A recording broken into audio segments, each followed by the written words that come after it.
আজকের গল্প আমাদের শুরু হয় চক্রবর্তী ম্যানশনে। দীর্ঘ ৩ থেকে ৪ মাস ধরে আলোকরঞ্জন চক্রবর্তী তার হিসেবের গোলমিল দেখতে পাচ্ছে, কিন্তু কোথায় সেই গণ্ডগোল হচ্ছে সেটা তিনি কিছুতেই বুঝতে পারছেন না।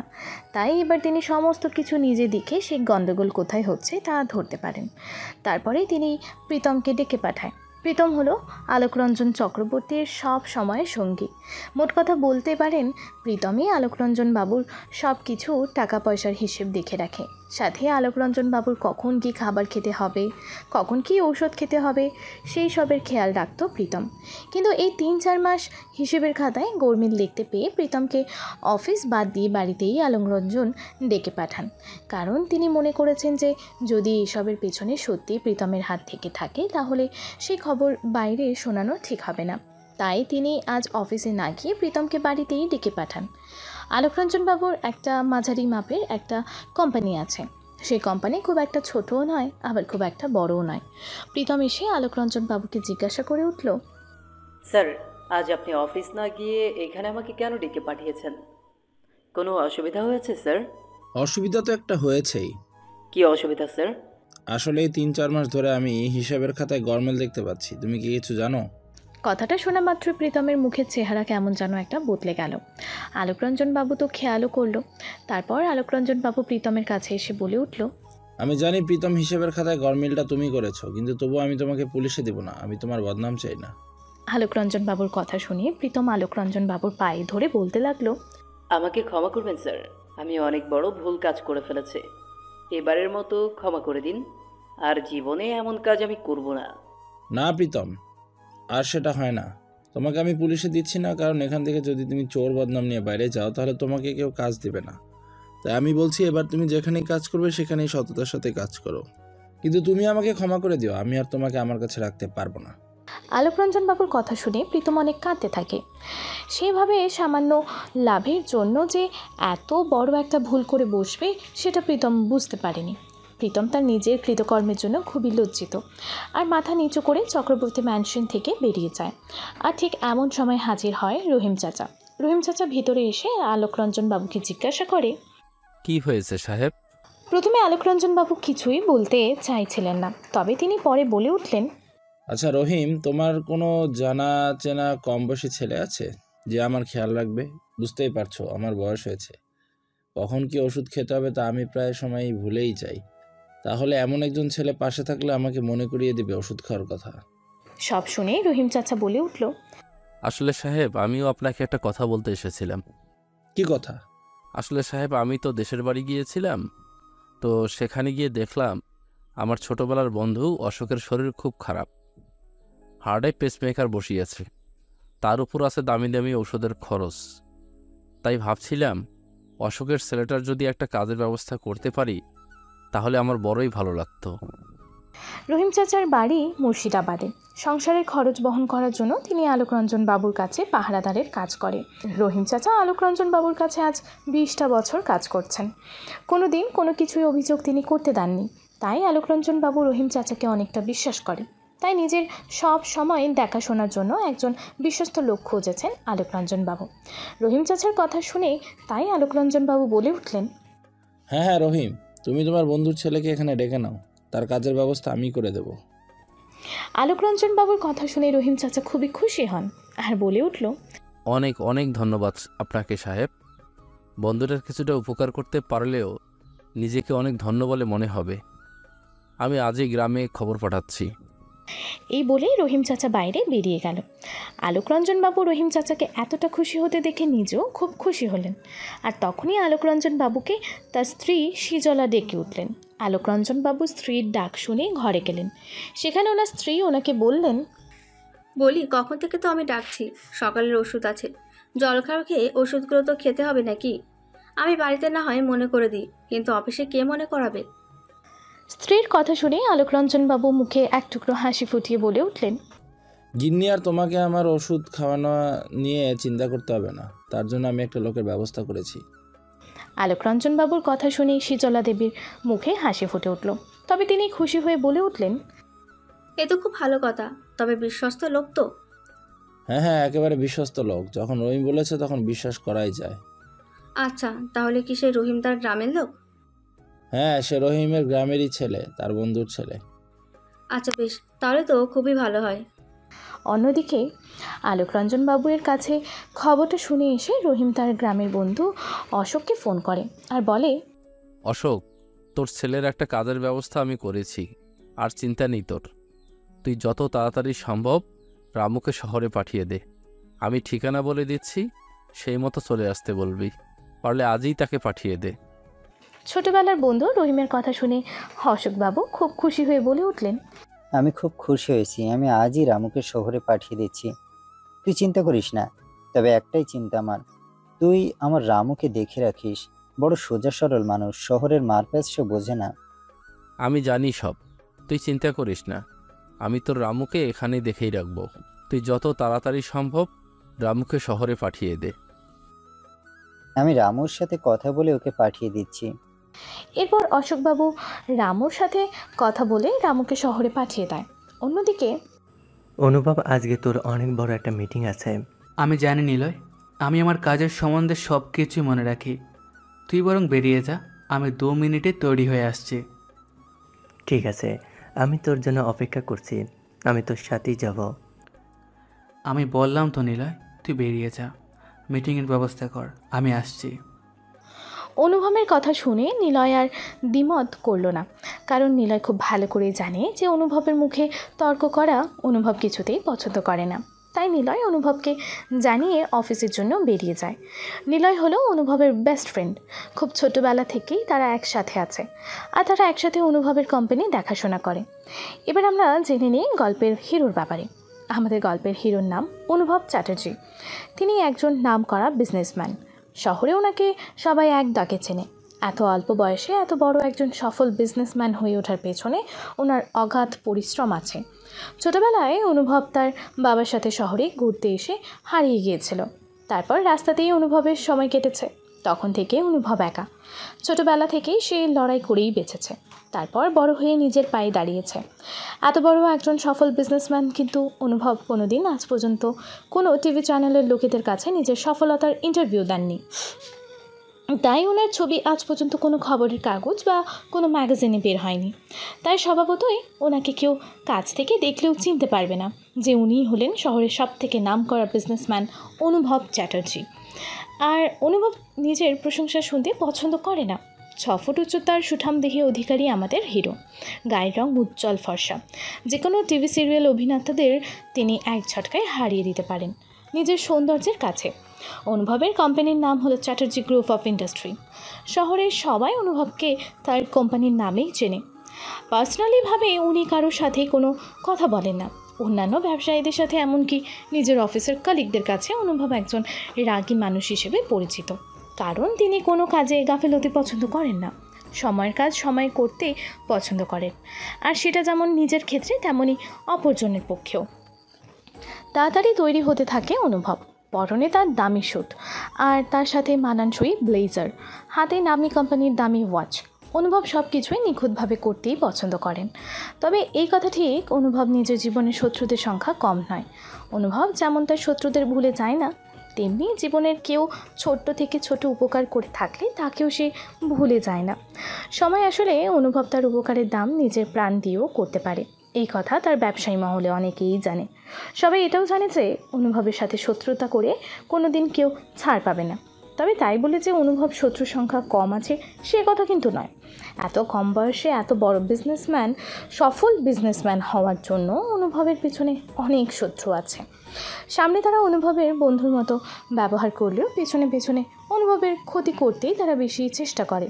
আর সেই সব ব্যাপারে অনুভব অবগত। তাড়াতাড়ি তৈরি হয়ে অনুভব নিজের গাড়ি নিয়ে নিজের অফিসের দিকে রওনা হয়।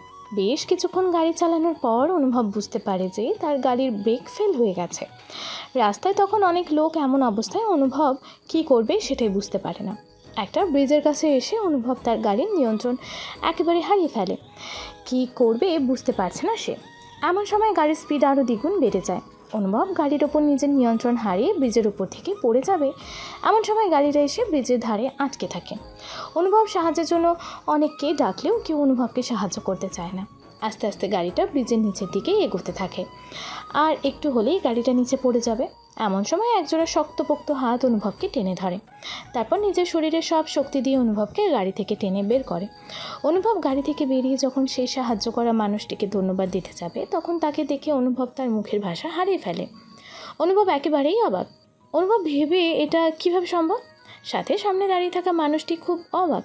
দুজনে দুজনের দিকে অবাক হয়ে তাকিয়ে আছে। এক সময় অনুভব বলে উঠল, এটা আমি কি দেখছি? আমি কি স্বপ্ন দেখছি? আমি তো বিশ্বাসই করতে পারছি না যে তুমি একেবারে আমার মতন দেখতে। এটা কি সত্যি কোনো স্বপ্ন? না না সাহেব, এটা কোনো স্বপ্ন নয়, এটা একেবারেই সত্যি। কিন্তু আমি তো আপনাকে দেখে একেবারেই অবাক। এটাও সম্ভব? এই একেবারেই আমাকে আপনি দিয়ে কথা বলবেন না। আমার তো মনে হয় আমাদের বয়সও এক হবে। তাহলে আপনি কেন? তুমি দিয়ে কথা বলো। আচ্ছা, তোমার নাম কি?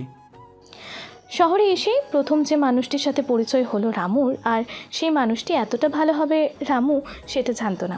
রামু জানে যে শহরের লোকজন ভালো না, তবে সবাই একরকম না। রামু অনুভবের ব্যবহারে খুবই খুশি হয়ে বলে উঠল, আমার নাম রামু চ্যাটার্জি, আমি এখানে কাজের জন্য এসেছি। আচ্ছা আচ্ছা, এটা খুব ভালো খবর। আচ্ছা, আরেকটা কথা। অনুভব কথা বলতে বলতেই দেখলো তার পকেটের ফোনটা বেজেই চলেছে। হাতে নিয়ে দেখলো তাদের নিলয় ফোন করেছে। তাই তাড়াহুড়ো করে অনুভব ফোনটা থেকে রামুকে জিজ্ঞাসা করলো, তুমি এখানে কোথায় কাজের জন্য এসেছো? আমাকে একটু বলবে? আর যদি তোমার ফোন নাম্বারটা দিতে। আমার তো ফোন নেই, তাহলে নাম্বার কোথা থেকে দিব? সব শুনে অনুভব বলল, আচ্ছা ঠিক আছে, তাহলে তুমি এটা বলো যে তুমি কলকাতায় কার কাছে কাজের জন্য এসেছো। যদি সম্ভব হয় পরে আমি তোমার সাথে যোগাযোগ করতে যেতে পারি। আমি তো চক্রবর্তী অ্যান্ড কোম্পানিতে আলোক রঞ্জন বাবুর বাড়িতে কাজের জন্য এসেছি। সব শুনে অনুভব বলে উঠল, আচ্ছা ঠিক আছে, তাহলে তুমি এবার যাও, আমি পরেই তোমার সাথে দেখা করব। এই বলে রামু অনুভবকে জানিয়ে নিজের কাজের দিকে পা বাড়িয়ে যেতে লাগলো। আর অনুভব পকেট থেকে ফোনটা বের করে নিলয়কে ফোন করে বলল, নিলয়, আজ আর কোনো মিটিং হবে না, ওটা বন্ধ করে দিস। আমার পক্ষে এখন অফিসে যাওয়া সম্ভব না। সব শুনে নিলয় বলে উঠল, কি হয়েছে? আর তুই এভাবে কথা বলছিস কেন? না আসলে রাস্তায় আস্তে আস্তে আমার একটা ছোট অ্যাক্সিডেন্ট হয়েছে, আমি বাড়ি ফিরে যাচ্ছি। অনুভবের অ্যাক্সিডেন্ট হয়েছে কথাটি শুনে নিলয় খুবই চিন্তিত হয়ে ওঠে আর বলে উঠল, কি হয়েছে তোর? তুই কি খুব অসুস্থ? কিছু হয়নি তো? আমি আসছি।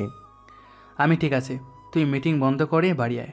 আমার গাড়ির অবস্থা ভালো না, তুই আয়, আমি অপেক্ষা করছি। কোনো তাড়াহুড়ো করতে হবে না। এরপর অনুভব ফোন কেটে দেয়। নিলয় অফিসে আজ কোনো মিটিং হবে না সেটা জানিয়ে দিয়েই অফিস থেকে বেরিয়ে পড়ে। এদিকে অনুভব নিলয়ের সাথে ফোনে কথা বলতে বলতে পিছনে ফিরে কারোর চিৎকার শুনে সেখানেই দাঁড়িয়ে পড়ে। অন্যদিকে সকাল গড়িয়ে বিকেল হয়ে গেলে রামুর কোনো খবর না পেয়ে অশোকবাবু খুব চিন্তিত হয়ে পড়ে। তারপর তার বন্ধু রহিমকে ফোন করলে রহিম জানায় যে রামু এখনও তার সাহেবের বাড়িতে এসে পৌঁছায়নি। এই খবরটা শুনে অশোকবাবু খুব চিন্তা করে। আর এমন সময় রামু রহিম চাচাকে বলে উঠল, রহিম চাচা, আমি এসে গেছি। রহিম চাচা ফোনে কথা বলতে বলতে একবার নিজের ঘাড় ঘুরিয়ে দেখে তার সামনে রামু দাঁড়িয়ে আছে। তাকে দেখে রহিম চাচা ফোনে থাকা নিজের বন্ধু অশোককে জানিয়ে দেয় যে রামু তার কাছে চলে এসেছে। সেই খবর শুনে অশোকবাবু চিন্তামুক্ত হয়। তারপর রহিম চাচা রামুকে নিয়ে গিয়ে আলোকরঞ্জন সাহেবের সাথে পরিচয় করিয়ে দেন। প্রথম পরিচয়ে আলোকরঞ্জন বাবু রামুকে বেশ ভালোই বলে মনে হয়। অনেকটা রাস্তায় এসেছে তাই রামু বলে উঠল, বড়বাবু, আপনাদের এখানে পুকুরটা কোথায়? আলোকরঞ্জন বাবু রামুর কথা শুনে খুবই অবাক হলেন আর জিজ্ঞাসা করলেন, পুকুর নিয়ে কি করবে রামু? আসলে বড়বাবু, অনেকটা রাস্তা এসেছি তো, আর এখানে গ্রামের তুলনায় গরমও খুব, তাই ভাবছিলাম যদি একটু স্নানটা সেরে নেওয়া যেত তাহলে বড়ই ভালো হতো। রামুর কথা শুনে আলোকরঞ্জন বাবু বলে উঠলেন, আচ্ছা এই ব্যাপার, কিন্তু রামু আমাদের এখানে পুকুর নেই।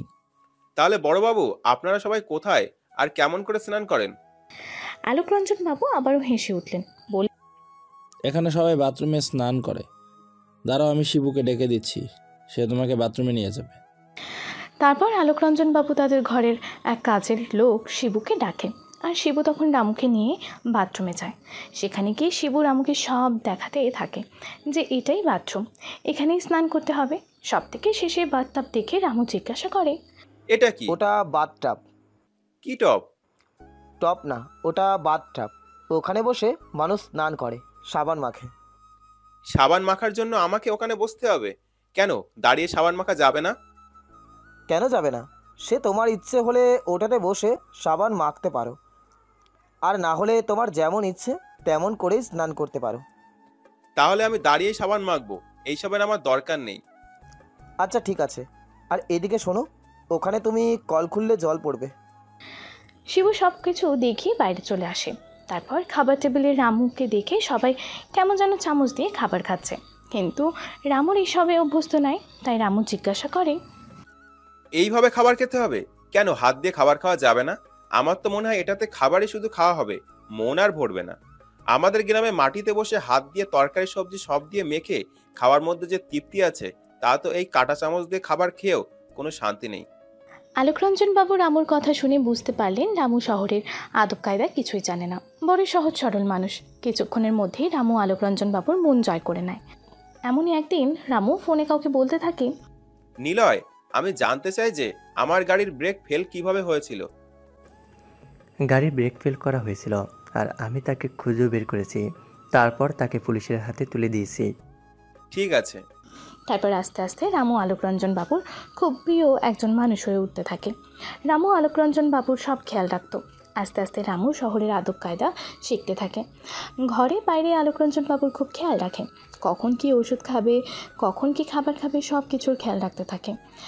আর যেটা আলোকরঞ্জন বাবুর খুব ভালো লাগে, 1 মাস যেতে না যেতেই আলোকরঞ্জন বাবু রামুর বেতন বাড়িয়ে দেয়, আর সেই সব টাকা রামু তার বাড়িতে পৌঁছে দেয়। অশোকবাবুও খুব খুশি হন। এভাবেই চলতে থাকে দিন। এমনই একদিন সকালে ঘুম থেকে উঠে রামু সবাইকে খুব ব্যস্ত দেখে আলোকরঞ্জন বাবুকে জিজ্ঞাসা করে, বাবু, আজ সবাই এত ব্যস্ত কেন? বাড়িতে কেউ আসবে বুঝি? আলোকরঞ্জন বাবু রামুর কথা শুনে মুখে একটু হাসি ফুটিয়ে বলে উঠল, হ্যাঁ আসবে তো, আর তার জন্যই সবাই এত ব্যস্ত। আলোকরঞ্জন বাবুর কথা শুনে রামু অবাক হয়ে আলোকরঞ্জন বাবুর দিকে তাকিয়ে থাকে। আর তাতে আলোকরঞ্জন বাবু বলে উঠল, রামু, এত চিন্তা করার কিছুই নেই, আমার মেয়ে আসবে। মেয়ের কথা শুনে রামু খুব অবাক হলো, কারণ এতগুলো দিন সে আলোকরঞ্জন বাবুর বাড়িতে আছে, কিন্তু রামু কোনো দিন আলোকরঞ্জন বাবুর কোনো মেয়ে আছে সে কথা জানতেই পারেনি। তাই রামু খুব অবাক হয়। বেলা বাড়ার সাথে সাথে ঘরের দরজায় বেল শব্দে রামু তার হাতের কাজ মিটিয়ে দরজা খুলতে চায়, আর দরজা খুলে দেখে তার সামনে একটি মেয়ে দাঁড়িয়ে আছে। সেই মেয়েটি পা থেকে মাথা পর্যন্ত রামুর দিকে একবার তাকিয়ে দেখল, তারপর খুব রাগী গলায় বলে উঠল, পাপা, মাম্মাম, তোমরা কোথায়? বাইরে বেরিয়ে এসো। মেয়ের গলার আওয়াজ শুনতে পেয়ে আলোকরঞ্জন বাবু আর সিজলা দেবী নিজেদের ঘর থেকে বেরিয়ে এলেন, আর দরজার কাছে এসে নিজেদের মেয়েকে দেখে সিজলা দেবীর চোখে জল চলে আসে। সে ছুটে তার মেয়ের কাছে এসে মেয়েকে জড়িয়ে ধরে আর চোখে জল নিয়ে বলে উঠল, এতদিন পর তোর আমাদের কথা মনে পড়লো? মায়ের এমন আবেগী কণ্ঠের কথা শুনে স্নিগ্ধা বলে উঠল, মাম্মাম, আমি বাইরে গিয়েছিলাম পড়াশোনা করতে, এখন আবার পড়াশোনা শেষ হয়েছে, তাই আমি ফিরে এসেছি। মেয়ের এমন রুড়ো গলায় কথা শুনেই আলোকরঞ্জন বাবু কিছুটা অবাক হলেন, কারণ তার মেয়ে কোনো দিনই এমনভাবে কথা বলতো না কারোর সাথে। অতীতে মেয়ের ভালো পড়াশোনার জন্যই আলোকরঞ্জন বাবু মেয়েকে তাদের থেকে দূরে পাঠিয়েছিলেন। সেদিন স্নিগ্ধা তার মাকে ছেড়ে যেতে রাজি হয়নি। অনেকটা জোর জবরদস্তি করেই আলোকরঞ্জন বাবু স্নিগ্ধাকে বাইরে পড়াতে পাঠিয়েছিলেন। হয়তো এইভাবে মা বাবা থেকে দূরে থাকতে থাকতে স্নিগ্ধার ব্যবহার এমন হয়ে গেছে, তাই সবাইকে দেখে কেমন আছো সেই সব কথা জিজ্ঞাসা না করেই স্নিগ্ধা নিজের রুমে চলে যায়। ব্যাপারটাই আলোকরঞ্জন বাবুর সাথে সিজলা দেবী খুবই অবাক হয়, কিন্তু তখন তারা স্নিগ্ধাকে কিছুই বলল না। তারপর 2 বার সিজলা দেবী স্নিগ্ধাকে তার রুমে ডাকতে গেলেও স্নিগ্ধা তার রুম থেকে বেরিয়ে আসে না। এরপর দুপুরবেলায় আবার সিজলা দেবী স্নিগ্ধাকে খাবারের জন্য ডাকতে চায়। স্নিগ্ধাকে এবার 2 বার ডাকার পরে রুম থেকে স্নিগ্ধা বেরিয়ে আসে আর তার মায়ের সাথে কোনো কথা না বলে খাবার টেবিলে খেতে বসে যায়। রামু স্নিগ্ধার ব্যবহার দেখে খুব অবাক হয়। এভাবেই 2 দিন কেটে যাওয়ার পর একদিন আলোকরঞ্জন বাবু তার মেয়ে স্নিগ্ধার সাথে কথা বলতে আসে। যদিও স্নিগ্ধা কথা বলতে রাজি ছিল না, তবুও তার বাবা জোরে জোরেতে কথা বলে। আর তখন আলোকরঞ্জন বাবু বলেছে, স্নিগ্ধা, কি হয়েছে তোর? তোর ব্যবহার আমাদের কাছে সত্যি আশ্চর্যের। এমন পরিবর্তনের কারণ আমরা জানতে পারি কি? স্নিগ্ধা তার বাবার কথা শুনে মুখে একটু তার ছেলের হাসি ফুটিয়ে বলে উঠল, এটা তুমি বলছো পাপা? তুমি কি জানতে চাও? মেয়ের এমন কথা শুনে আলোকরঞ্জন বাবু খুবই অবাক হন। তিনি অবাক চোখে স্নিগ্ধার দিকে তাকিয়ে থাকলে তখন স্নিগ্ধা বলে উঠল, কেন পাপা, আমি তো ঠিকই আছি, আর তোমাদের ইচ্ছে মতো আমি বাইরে থেকে ভালো পড়াশোনা করেও ফিরেছি, তাহলে এখন তোমাদের অসুবিধা কোথায়? আলোকরঞ্জনবাবু বুঝতে পারলেন মেয়েকে এভাবে জোর করে পড়াশোনার জন্য বাইরে পাঠিয়ে দেওয়ায় স্নিগ্ধার মনে অনেকখানি অভিমান জমা হয়েছে, আর তা একদমই সেটা মোছা সম্ভব নয়। তাই তিনি কোনো কথা না বাড়িয়ে স্নিগ্ধার ঘর থেকে চলে গেলেন। স্নিগ্ধা তার বাবাকে ঘর থেকে চলে যেতে দেখে খুবই দুঃখ পায়, তাই স্নিগ্ধা বলে উঠল, কেন পাপা, আমি দোষ করলে তুমি আমাকে বুকে টেনে নিয়ে আমার ভুলগুলো শুধরে দেওয়ার চেষ্টা করবে না? তুমি তো এমন ছিলে না, তুমিও তো বদলে গেছো। কবে এতটা বদলে গেলে পাপা তুমি? কথাগুলো বলতে বলতে স্নিগ্ধার চোখ দিয়ে জল গড়িয়ে পড়ল, আর তারপর সজনে নিজের ঘরের দরজা ভেতর থেকে বন্ধ করে দেয়। আর তাতে সেজলা দেবীর খুব ভয় হয়, তাই তড়িঘড়ি করে স্নিগ্ধার রুমের কাছে এসে বারে বারে দরজায় আঘাত করতে থাকে আর বলতে থাকে, স্নিগ্ধা, দরজা বন্ধ করেছিস কেন? দরজা খোল। সেজলা দেবী বারে বারে দরজায় আঘাত করে স্নিগ্ধাকে ডাকতে থাকলেও ভেতর থেকে কোনো শব্দ আসেনি, তাই সেজলা দেবী আরও জোরে জোরে চিৎকার করতে থাকে। সেজন্য সেজলা দেবীর চিৎকার শুনে আলোকরঞ্জনবাবুর সাথে রিমোট স্নিগ্ধার ঘরের কাছে চলে এসে হাজির হয়। আর তারপর সবাই মিলে স্নিগ্ধাকে ডাকতে থাকলে এমন সময় স্নিগ্ধা বাইরে বেরিয়ে আসে। স্নিগ্ধাকে দেখে তখন সবাই অবাক, হাঁ করে সবাই স্নিগ্ধার দিকে তাকিয়ে আছে, কারণ তখন স্নিগ্ধার পরনে ছিল অনেকটাই ছোট একটা কাপড়। বিদেশে এইসব কাপড় অনেকেই পরে, সেটা সেখানের কালচার। ছোট জামাতে স্নিগ্ধাকে দেখে আলোকরঞ্জনবাবু বলে উঠলেন, স্নিগ্ধা, তুই এখন কোথায় যাচ্ছিস, তাও আবার এরকম একটা ড্রেস পরে? স্নিগ্ধা প্রথমে তার বাবার কথায় কোনো পাত্তা দিল না। তারপর আরেকবার যখন আলোকরঞ্জনবাবু স্নিগ্ধাকে জিজ্ঞাসা করে, তখন স্নিগ্ধা বলে যে, আমি পার্টিতে যাচ্ছি, তাই আমার জন্য কাউকে অপেক্ষা করতে হবে না, আমার আসতে দেরি হবে। আর আমি রাতের খাবারটা বাইরে খেয়ে আসবো, তাই আমার জন্য খাবার রাখতে হবে না। কথাটা বলে স্নিগ্ধা ঘর থেকে বেরিয়ে যায়। আলোকরঞ্জনবাবু আর সেজলা দেবী তাদের মেয়ের এমন আচরণ দেখে খুবই অবাক হয়ে যায়। তারা কিছু বলার আগে স্নিগ্ধা ঘর থেকে চলে যায়। তারপর বেশ অনেকটা রাত হয়ে গেলেও স্নিগ্ধা বাড়ি ফিরে আসছে না দেখে আলোকরঞ্জনবাবু এবং সেজলা দেবী খুবই চিন্তিত হন। বসার ঘরে আলোকরঞ্জনবাবু অপেক্ষা করতে থাকে স্নিগ্ধার জন্য, কিন্তু স্নিগ্ধার ফেরার কোনো নাম গন্ধই পাওয়া যায় না। রামু তার বাবুকে অর্থাৎ আলোকরঞ্জনবাবু আর সেজলা দেবীকে এতটাই চিন্তিত হতে দেখে তাদের কাছে আসে আর বলে যে, বাবু, আমি কি একবার দেখে আসবো দিদিমণি কোথায় আছে? রামুর কথা শুনে আলোকরঞ্জনবাবু বলে উঠলেন, যদি রামু এই শহরের কিছুই তেমন চেনো না, জানো না, তুমি কি করে স্নিগ্ধাকে খুঁজে পাবে? তার থেকে বাদ দাও, আরও কিছুক্ষণ অপেক্ষা করে দেখি, হয়তো স্নিগ্ধা এরই মধ্যে চলে আসবে। রামু তখন তার বাবুর কথা শুনে দাঁড়িয়ে থাকে, কিন্তু এরপর যখন ঘড়ির কাঁটা 1টা বেজে পার হয়ে যায়, তখন এবার সত্যিই আলোকরঞ্জনবাবু এবং সেজলা দেবীর খুবই চিন্তা হতে থাকে তাদের মেয়ের জন্য। কিন্তু তারা ঠিক করবেই বা কী? স্নিগ্ধা কোথায় গেছে সেসব কথা তো কিছুই বলে যায়নি, তাহলে তারা কোথায় খুঁজবে? আলোকরঞ্জনবাবুকে এতটা চিন্তা করতে দেখে রামু এবার বলে উঠল, বড়বাবু, আমি দিদিমণিকে খুঁজে নিয়ে আসছি, আপনি চিন্তা করবেন না, আমি দিদিমণিকে সঙ্গে নিয়েই বাড়ি ফিরবো। এরপর রামু বাড়ি থেকে বেরিয়ে যায়। আলোকরঞ্জনবাবু আর সেজলা দেবীর ঘরের মধ্যে বসে থেকে তাদের মেয়ের এমন রূপ বদলের জন্য খুবই খারাপ লাগে, আর মনে মনে নিজেদের দোষারোপ করতে থাকে যে এভাবে ছোটোবেলায় স্নিগ্ধাকে পড়াশোনা করার জন্য দূরে না পাঠিয়ে দিত, তাহলে আজ হয়তো তাদের মেয়ে স্নিগ্ধা এমন হতো না। অন্যদিকে দেখা যায় কেউ একজন ছেলে রাতের অন্ধকারে নিজের পকেট থেকে দামি ফোনটা বের করে কাউকে ফোন করে আর বলে, নিলয়, আমি 10 মিনিটের মধ্যে জানতে চাই স্নিগ্ধা শহরে কোন ডিস্কোতে পার্টি করতে গেছে। তখন নিলয় বলে উঠল, আমি 10 মিনিটের মধ্যে তোকে জানাচ্ছি স্নিগ্ধা কোথায় আছে। এরপর সেই অচেনা ছেলেটি ফোনটি কেটে দেয়। 10 মিনিট পূরণ হওয়ায় কিছু মিনিট আগে তার কাছে আবার ফোন আসে, আর তাকে ফোনে কোনো একটা জায়গার নাম বলা হয়, আর তাতেই সেই ছেলেটি বলে উঠল, ধন্যবাদ নিলয়, এখন আমি রাখছি ফোন, প্রয়োজন পড়লে আমি তোকে ফোন করে নিব, কিন্তু তুই আমাকে ফোন করবি না, এখন আমি রাখছি। এরপর দেখা যায় শহরের সব থেকে নামি ডিস্কোতে অনুভব যায়। সেই ডিস্কোতে গিয়ে অনুভব চারিদিকে স্নিগ্ধাকে খুঁজে বেড়ায়, কিন্তু স্নিগ্ধাকে কোথাও দেখতে পায় না। বেশ কিছুক্ষণ এদিক সেদিক তাকিয়ে খোঁজাখুঁজির পর একটা কোণের টেবিলে স্নিগ্ধাকে চুপচাপ বসে থাকতে দেখে। অনুভব সামনে এগিয়ে দিতে চায় স্নিগ্ধার কাছে, আর এমন সময় দেখতে পায় বেশ কতগুলো ছেলে স্নিগ্ধাকে ঘিরে ধরে আর তারা স্নিগ্ধার হাতে টানাটানি করতে থাকে। বারে বারে স্নিগ্ধা তাদের মানা করতে থাকে, কিন্তু তারা স্নিগ্ধার কোনো কথাই শোনে না। দূরে দাঁড়িয়ে থেকে অনুভব সেই সব কিছুই দেখছিল। তারপর একটা সময় জোরে চিৎকার করে স্নিগ্ধা তাদের মানা করতে থাকলে তারা স্নিগ্ধার কোনো কথা শোনে না, স্নিগ্ধার গায়ে হাত দিতে থাকে। আর তখন অনুভব সেসব সহ্য করতে না পেরে স্নিগ্ধার কাছে এসে দাঁড়ায়, আর তখন অনুভব বলে ওঠে, নিজের শরীরের হাড় গুড়গুলো যদি ভেঙে ফেলতে না চাস, তাহলে এখনই তোর এখান থেকে চলে যাবে। ছেলেগুলো তখন অনুভবের কথা শুনে বেশ কিছুটা তাচ্ছিল্য হাসি হেসে ওদের মধ্যে একজন বলে ওঠে, এই তুই কে রে যে তোর কথা আমাদের শুনতে হবে? বরং তুই এখান থেকে চলে যা, মেয়েটাকে আমাদের কাছে ছেড়ে দিয়ে। অনুভব তখন মুখে কিছুটা হাসি ফুটিয়ে শুরু করে তার মার। সে একটা একটা ছেলেকে খুব ভালো মতন মারতে থাকে। একটা সময় সেই ডিস্কোর ম্যানেজার এসে তাদের মারপিট বন্ধ করে। এরপর সেই বাজে ছেলেদের ডিস্কো থেকে বাইরে বের করে দেয়। তারপর অনুভব স্নিগ্ধাকে নিয়ে আসতে গেলে অনুভব বুঝতে পারে যে স্নিগ্ধা প্রচুর পরিমাণে ড্রিঙ্ক করেছে। স্নিগ্ধার নিজের পায়ে চলার মতো ক্ষমতা নেই। তাই অনুভব স্নিগ্ধাকে টেনে ধরে, আর তখনই স্নিগ্ধা নিজেকে সামলাতে না পেরে অনুভবকে জড়িয়ে ধরে। নেশার ঘরে স্নিগ্ধা তখন তার চোখ খুলে তাকায়, আর তখন স্নিগ্ধা দেখতে পায় তার খুব কাছে একজন খুবই সুদর্শন ছেলে তাকে জড়িয়ে ধরে দাঁড়িয়ে আছে। তবে নেশার ঘরে থাকলেও স্নিগ্ধা বলে উঠল, এই তুমি কে? তোমাকে যেন আমার খুব চেনা চেনা মনে হচ্ছে। কোথায় দেখেছি বলো তো? আমি তোমায় আমি ঠিক মনে করতে পারছি না, তবে আমি নিশ্চিত তোমায় আমি কোথাও দেখেছি। তোমার নাম কি বলো?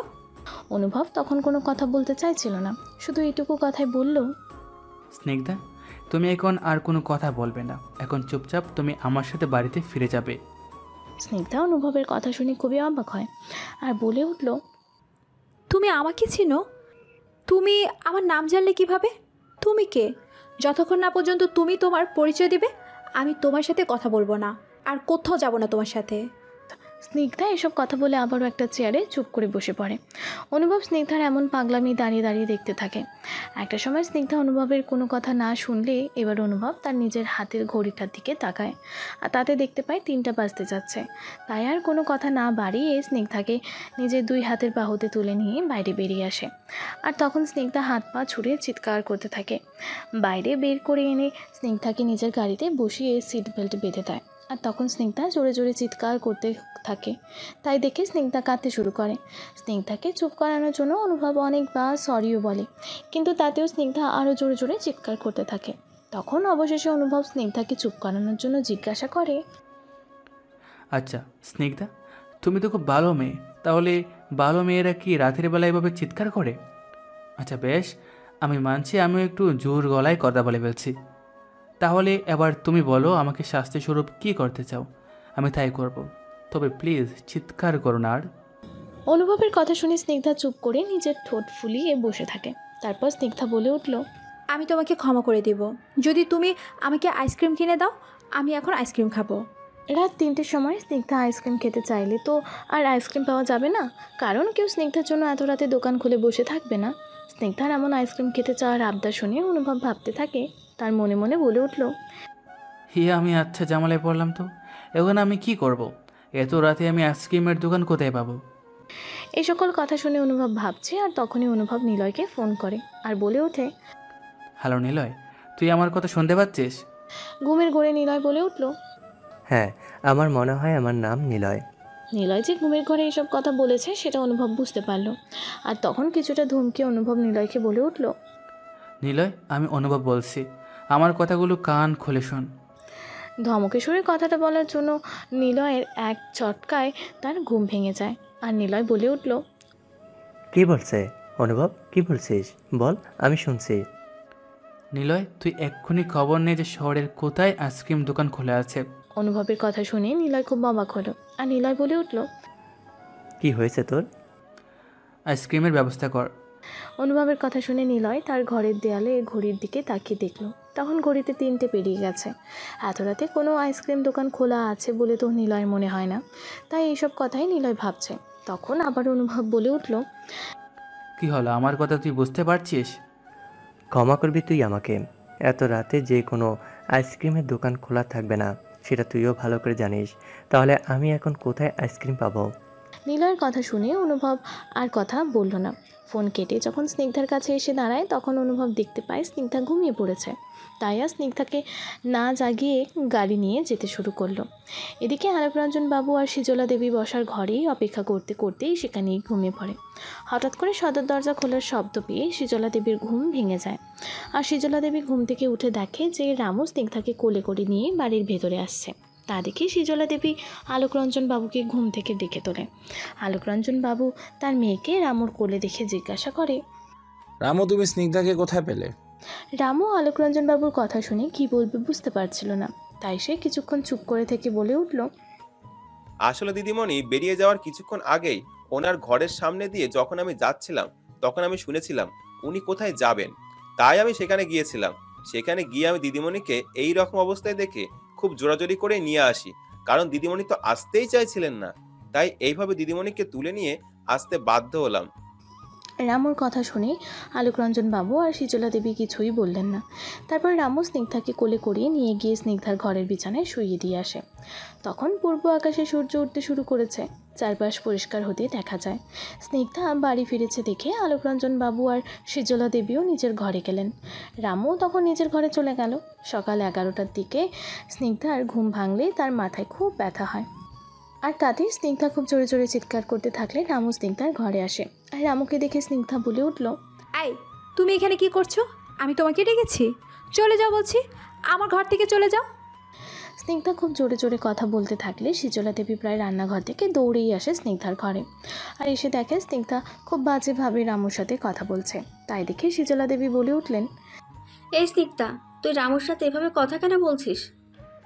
বেশ করেছি, আমি কি ওকে ডেকেছিলাম? ও কেন এসেছে আমার ঘরে?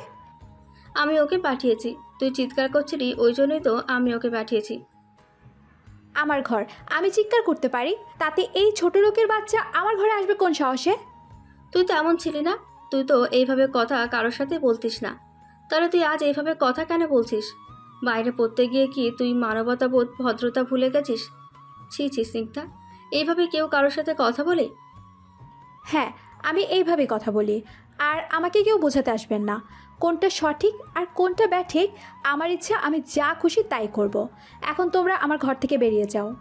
স্নিগ্ধার কথা শুনে সবাই তার ঘর থেকে বেরিয়ে যায়। এর বেশ কিছুক্ষণ পর স্নিগ্ধা খাবার টেবিলে আসে, আর তখন সে মাথা ধরে মাথা নিচু করে বসে থাকে। তাই দেখে রামু সামনে এসে এক গ্লাস লেবুর শরবত দেয়, আর সেটা দেখে স্নিগ্ধা একেবারে ছুঁড়ে ফেলে দেয়। আলোকরঞ্জনবাবু নিজের ঘর থেকে বেরিয়ে আসার সময় এসব দেখে স্নিগ্ধাকে বলে উঠল, এসব কি হচ্ছে স্নিগ্ধা? দিন দিন তোর ব্যবহার এতটা খারাপ হয়ে যাচ্ছে কেন? কি হয়েছে? তোর অসুবিধাটা কোথায় হচ্ছে সেটা তোমাকে বলতে হবে পরিষ্কার করে, আর না হলে আমরা তোর অসুবিধার কথা বুঝতে পারবো না। তাই তোর অসুবিধার কথা আমাদেরকে বল। স্নিগ্ধা তখন কিছুই বলল না, শুধু বলে, ওকে আমার ব্যাপারে নাক গলাতে বারণ করো। স্নিগ্ধার কথা শুনে আলোকরঞ্জনবাবু বলে ওঠে, তুই রামুকে অপমান করার আগে শুনে রাখ, আজ তুই এখনো পর্যন্ত যে ঘরে সুরক্ষিতভাবে বসে আছিস সেটাই রামুর জন্যই। স্নিগ্ধা তার বাবার কথা বুঝতে না পেরে বলে উঠল, কি বলতে চাইছো? কাল যখন তুই মদ্যপ অবস্থায় যেখানে টলছিলি তখন সেখান থেকে রামু তোকে উদ্ধার করে নিয়ে এসেছে। স্নিগ্ধা তার বাবার কথা শুনে একবার রামুর দিকে তাকায়, আর তখন স্নিগ্ধা জিজ্ঞাসা করে, ও জানলো কিভাবে আমি কোথায় আছি? ঠিক তখনই আলোকরঞ্জন বাবু বলতে যাবে অমনি রামু বলে উঠল, থাক না বড়বাবু এইসব কথা।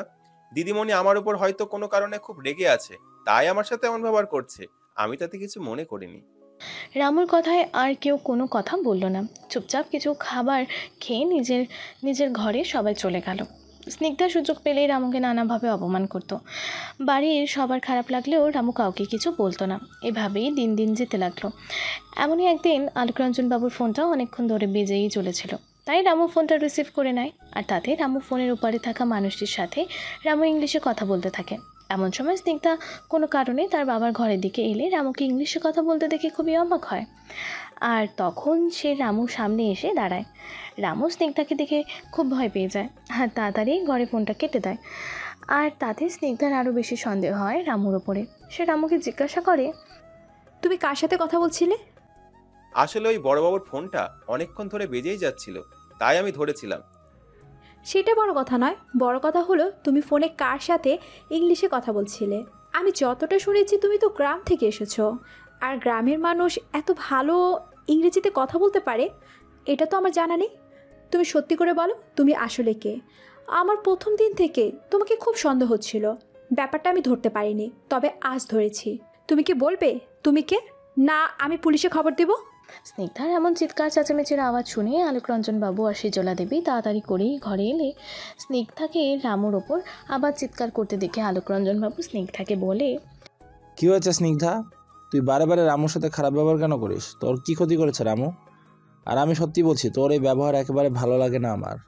স্নিগ্ধা তখন তার বাবাকে বলে উঠল, হ্যাঁ জানি, এখন তোমাদের আমার কোনো কথা আর ভালো লাগবে না, কিন্তু তাতে আমার কিচ্ছু করার নেই। তবে আমি আজ একটা কথা বলতে চাই, এই রামু কোনো সাধারণ কেউ না।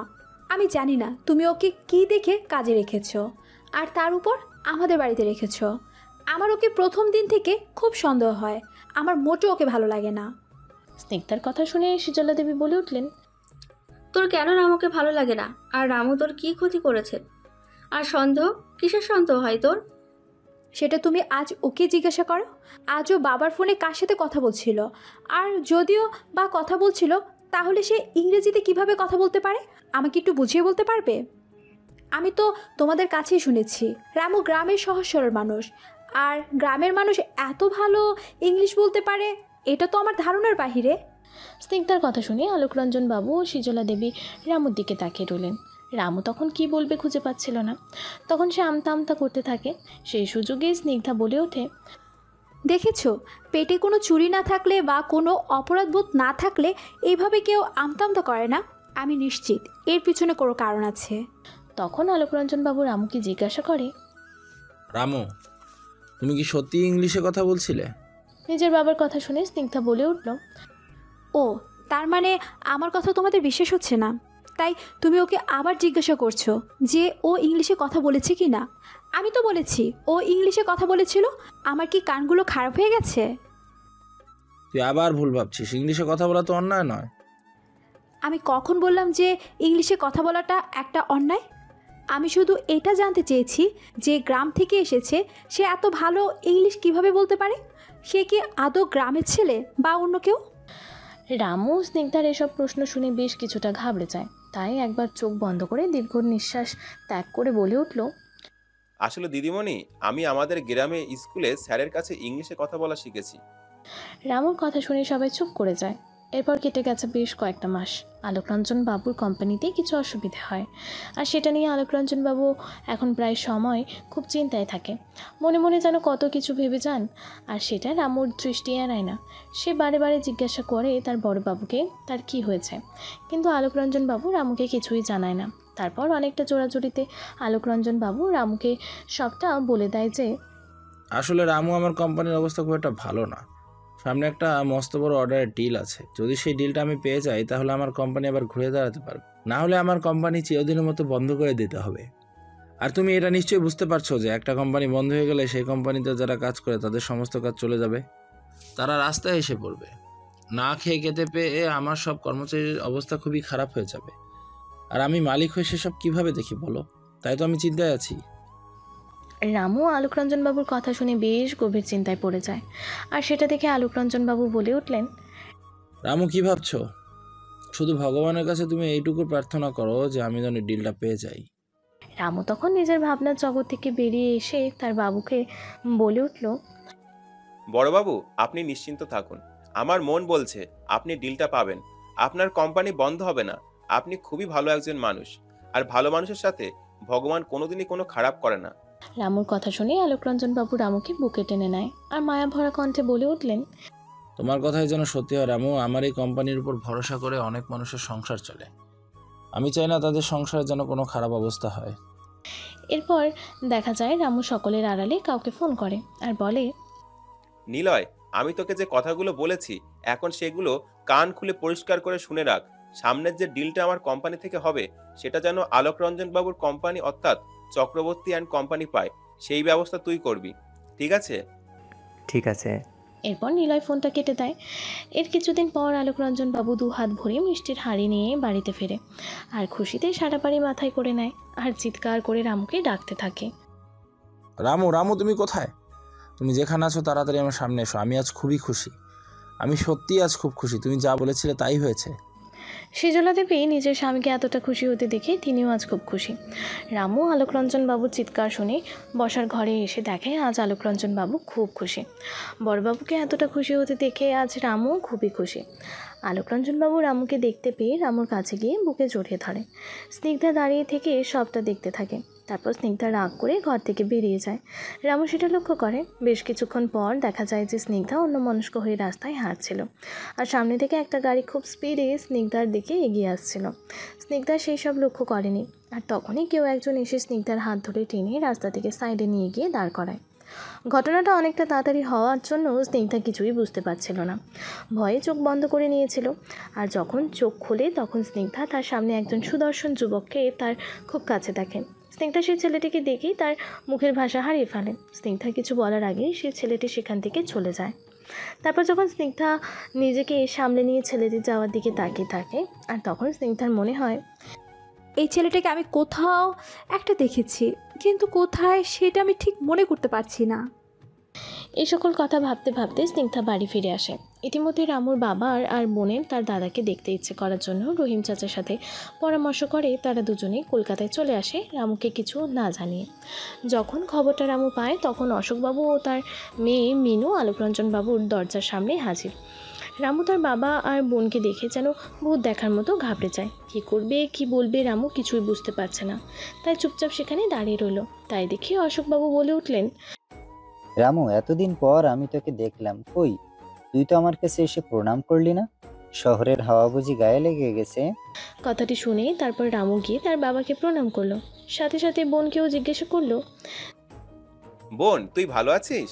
দাদার কথা শুনে মিনু বলে উঠল, এতক্ষণ পর আমার কথা তোর মনে পড়লো, আর এখানে এসে তো তুই আমার সাথে তেমন কথাও বলতেছিস না, কি হয়েছে তোর? মিনুর কথায় রামু কিছুটা ঘাবড়ে গিয়ে বলে উঠল, আসলে বোন এখানে আমার সব সময় অনেক কাজ থাকতো, তো তাই তেমন কথা বলা হতো না। তবে এখন তুই আর বাবা এখানে চলে এসেছিস, তো এবার থেকে কথা হবে। এরপর রামু আলোকরঞ্জন বাবু আর সিজলা দেবীর সাথে রামুর বাবা আর বোনের পরিচয় করিয়ে দেয়। তারপর রামু ওদের নিয়ে নিজের ঘরের দিকে গেল। সেখানে তাদের থাকার ব্যবস্থা করে বাইরে বেরিয়ে এলো। মাথায় রামুর অনেক চিন্তা।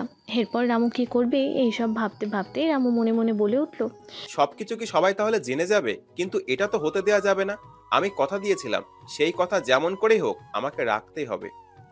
এই সকল কথাগুলো রামু ভাবতে ভাবতে বাড়ি থেকে বেরিয়ে যায়। রামু ভাবছিল, এমন সময় রামু দেখে রাস্তায় কিছু ছেলে স্নিগ্ধাকে বিরক্ত করছে। ঘটনাটা রামুর একেবারেই ঠিক লাগলো না। তখন সেখানে গিয়ে সেসব ছেলেদের মেরে স্নিগ্ধাকে সেখান থেকে বাঁচায়। স্নিগ্ধা রামুকে দেখে অবাক, একটা গ্রামের ছেলে মার্শাল আর্ট কীভাবে জানে? স্নিগ্ধার সন্দেহ হয়। তারপর স্নিগ্ধা রামুর ওপর গোপনে নজর রাখতে শুরু করে। এরপর কিছুদিন কেটে যায়। তারপর একদিন মিনু তার দাদাকে ডেকে জিজ্ঞাসা করে, কে তুমি? কথাটি শুনে রামু ঘাবড়ে যায় আর মুখে জোরপূর্বক হাসির রেখা ফুটিয়ে বলে উঠল, কিসব কথা বলছিস তুই? আমি আবার কে? এই কথার মানে কি? কারণ তুমিও জানো এই কথার মানে কি। তুমি সত্যি কথা বলবে না? আমি বাবাকে কাকাকে বাবুকে ডাকবো। হ্যাঁ? কথাটি শুনে রামু ঘামতে শুরু করে। তা দেখে মিনু বলে উঠল, তোমায় যেদিন প্রথম দেখলাম সেদিনই আমার তোমাকে আমার নিজের দাদা মনে হয়নি। আমার দাদা কোথায়? তুমি আমার দাদাই কিছু ক্ষতি করে দাওনি তো? বলো না তুমি, আমাদের দাদা ছাড়া আর কেউ নেই। বাবা জানতে পারলে খুব কষ্ট পাবে। তুমি বলো দাদা কোথায়? আমার দাদাকে নিয়ে এখনই এখান থেকে অনেক দূরে চলে যাব, সত্যি বলছি আমি। মিনুর কথাগুলো বলতে বলতে মাটিতে বসে পড়ে আর কাঁদতে থাকে। রামু কাছে এসে মিনুকে মাটি থেকে তুলে দাঁড় করায় আর মিনুর মাথায় হাত দিয়ে বলে, হ্যাঁ বোন, আমি তো দাদা না। তাহলে তুমি কে? আমি হলাম। রামুর কথাগুলো বলতে যাবে এমন সময় স্নিগ্ধা রামু আর মিনুর সব কথা শুনতে পেয়ে যায়। আর তখন স্নিগ্ধা সবাইকে ডেকে আনে রামুর ঘরে। সবাইকে দেখে রামু কিছুই বলতে পারছিল না। তখন স্নিগ্ধা বলে উঠল, দেখো পাপা, আমি যেটা সন্দেহ করেছিলাম সেটাই ঠিক। এই ছেলে রামু না, রামুর ছদ্মবেশে অন্য কেউ। জানি না ওর কী উদ্দেশ্য, তবে আমি নিশ্চিত ওর সত্যি কোনো খারাপ উদ্দেশ্য আছে। না হলে এভাবে অন্যের পরিচয় নিয়ে আমাদের বাড়ির কাজের জন্য কেন আসবে? স্নিগ্ধার কথা শুনে আলোকরঞ্জন বাবু সিজলা দেবী রামুর দিকে অবাক হয়ে তাকিয়ে রইল। তখন আলোকরঞ্জন বাবু রামুকে জিজ্ঞাসা করলো, তুমি যদি রামু না তাহলে তুমি কে? আলোকরঞ্জন বাবুর কথা শুনে অশোকবাবুর অবস্থা খুবই খারাপ। রামু দৌড়ে গিয়ে অশোকবাবুকে ধরতে চাইলে অশোকবাবুকে রামুর থেকে দূরে সরে যায় আর বলে উঠল, তাহলে আমার রামু কোথায়? কাকাবাবু, আমার বলতে চাইছি না, তবে আমার মনে হচ্ছে এই ছেলে রামুর আবার কিছু ক্ষতি করে দেয়নি তো? মানে আপনারা তো গ্রামের মানুষ, তাই শহরে কিছুই জানেন না। এরকম ছেলেরা নিজেদের স্বার্থে অনেক কিছু করতে পারে, খুনও করতে পারে। স্নিগ্ধার কথা শুনে অশোকবাবু আর দাঁড়িয়ে থাকতে পারলেন না। পড়ে যেতে গেলে রামু এসে অশোকবাবুকে ধরে নেয়, আর রামু চিৎকার করে বলে ওঠে, একদম বাজে কথা বলবে না স্নিগ্ধা, যেটা জানো না সেটা নিয়ে কথা বলো না। রামুর কথা শুনে স্নিগ্ধা হেসে বলে উঠল, বাহ, একেই বলে চোরের মায়ের বড় গলা। আর এতদিন আমাকে দিদিমণি বলা হচ্ছিল, আর আজ সোজা নাম ধরে ডাকা হচ্ছে। আজ দেখছি তোমার সাহস খুব বেড়ে গেছে। এই বলে স্নিগ্ধা এগিয়ে এসে রামুকে একটা থাপ্পড় মারে, আর রামু তখন কোনো কথা না বলে স্নিগ্ধার দিকে তাকিয়ে থাকে। তখন আলোকরঞ্জনবাবু বলে উঠল, আমি তো তোমাকে খুব ভালো ছেলে ভেবেছিলাম। আমি তো এটাও ভেবে রেখেছিলাম যে তোমার সাথে স্নিগ্ধার বিয়ে দেব। কথাটি শুনে স্নিগ্ধা আবার তার ছেলের হাসি এসে বলে উঠল, কি বললে পাপা তুমি? এই ভিখারি ছেলেটার সাথে আমার বিয়ে? তোমার কি আমাকে এতটাই ছোট মনে হয়? তোমার কাছে আমার কোনো দাম নেই? সরি পাপা, তোমার কাছে আমার দাম না থাকলেও আমার নিজের কাছে নিজের অনেক দাম আছে। তাই আমি সত্যি তোমার জন্য কিচ্ছু বলতে পারছি না। তখন আলোকরঞ্জনবাবু রামুকে জিজ্ঞাসা করলো, তাহলে তুমি কে, আর আমাদের রামু কোথায়? বারে বারে রামুকে জিজ্ঞাসা করা হয় যে আসল রামু কোথায় আছে। তখন কিন্তু রামু আসলে রামুর কোনো কথাই বলতে চাইছিল না। তাই শেষে স্নিগ্ধা বলে উঠল, পাপা, পুলিশকে ফোন করো। পুলিশের মার পড়লে দেখবে সব কথা সুরসুর করে বলে দিচ্ছে। আলোকরঞ্জনবাবু তাও রামুকে বারে বারে জিজ্ঞাসা করতে থাকলেও রামু কিছুই বলে না। শেষে হঠাৎই রামুর পকেটে ফোনটা বেজে উঠলে রামুকে ফোন ধরতে না দিয়ে স্নিগ্ধা ফোনটা ধরেই বলে উঠল, হ্যালো, আপনি কে বলছেন? নিলয় হঠাৎ অন্য কাউকে কথা বলতে শুনে বলে উঠল, আপনি কি বলছেন? যার ফোন সে কোথায়? যার ফোন সে ধরা পড়ে গেছে, তাই আর তার সাথে কথা বলতে দেওয়া যাবে না। আপনি যা বলার আমাকে বলুন। স্নিগ্ধার কথা শুনে নিলয় আর একটা কথাও বলল না। ফোন কেটে দেয় নিলয়। সেটা দেখে স্নিগ্ধা বলে উঠল, পাপা দেখেছো, ফোনটা কেটে দিল। এই ফোনটা আর ওকে দেওয়া যাবে না। কি জানি কী সব উদ্দেশ্যে আছে। দাঁড়াও, আমি পুলিশকে ফোন করছি। এরপর স্নিগ্ধা পুলিশকে ফোন করলে পুলিশ কিছুক্ষণের মধ্যে চক্রবর্তী ম্যানশনে পৌঁছে যায়। তারপর স্নিগ্ধার সব কথা শুনে পুলিশ রামুকে বলতে শুরু করে, কি রে, অন্যের পরিচয় নিয়ে চক্রবর্তী ম্যানশনে ঢুকে পড়েছিস? রামু কোথায়?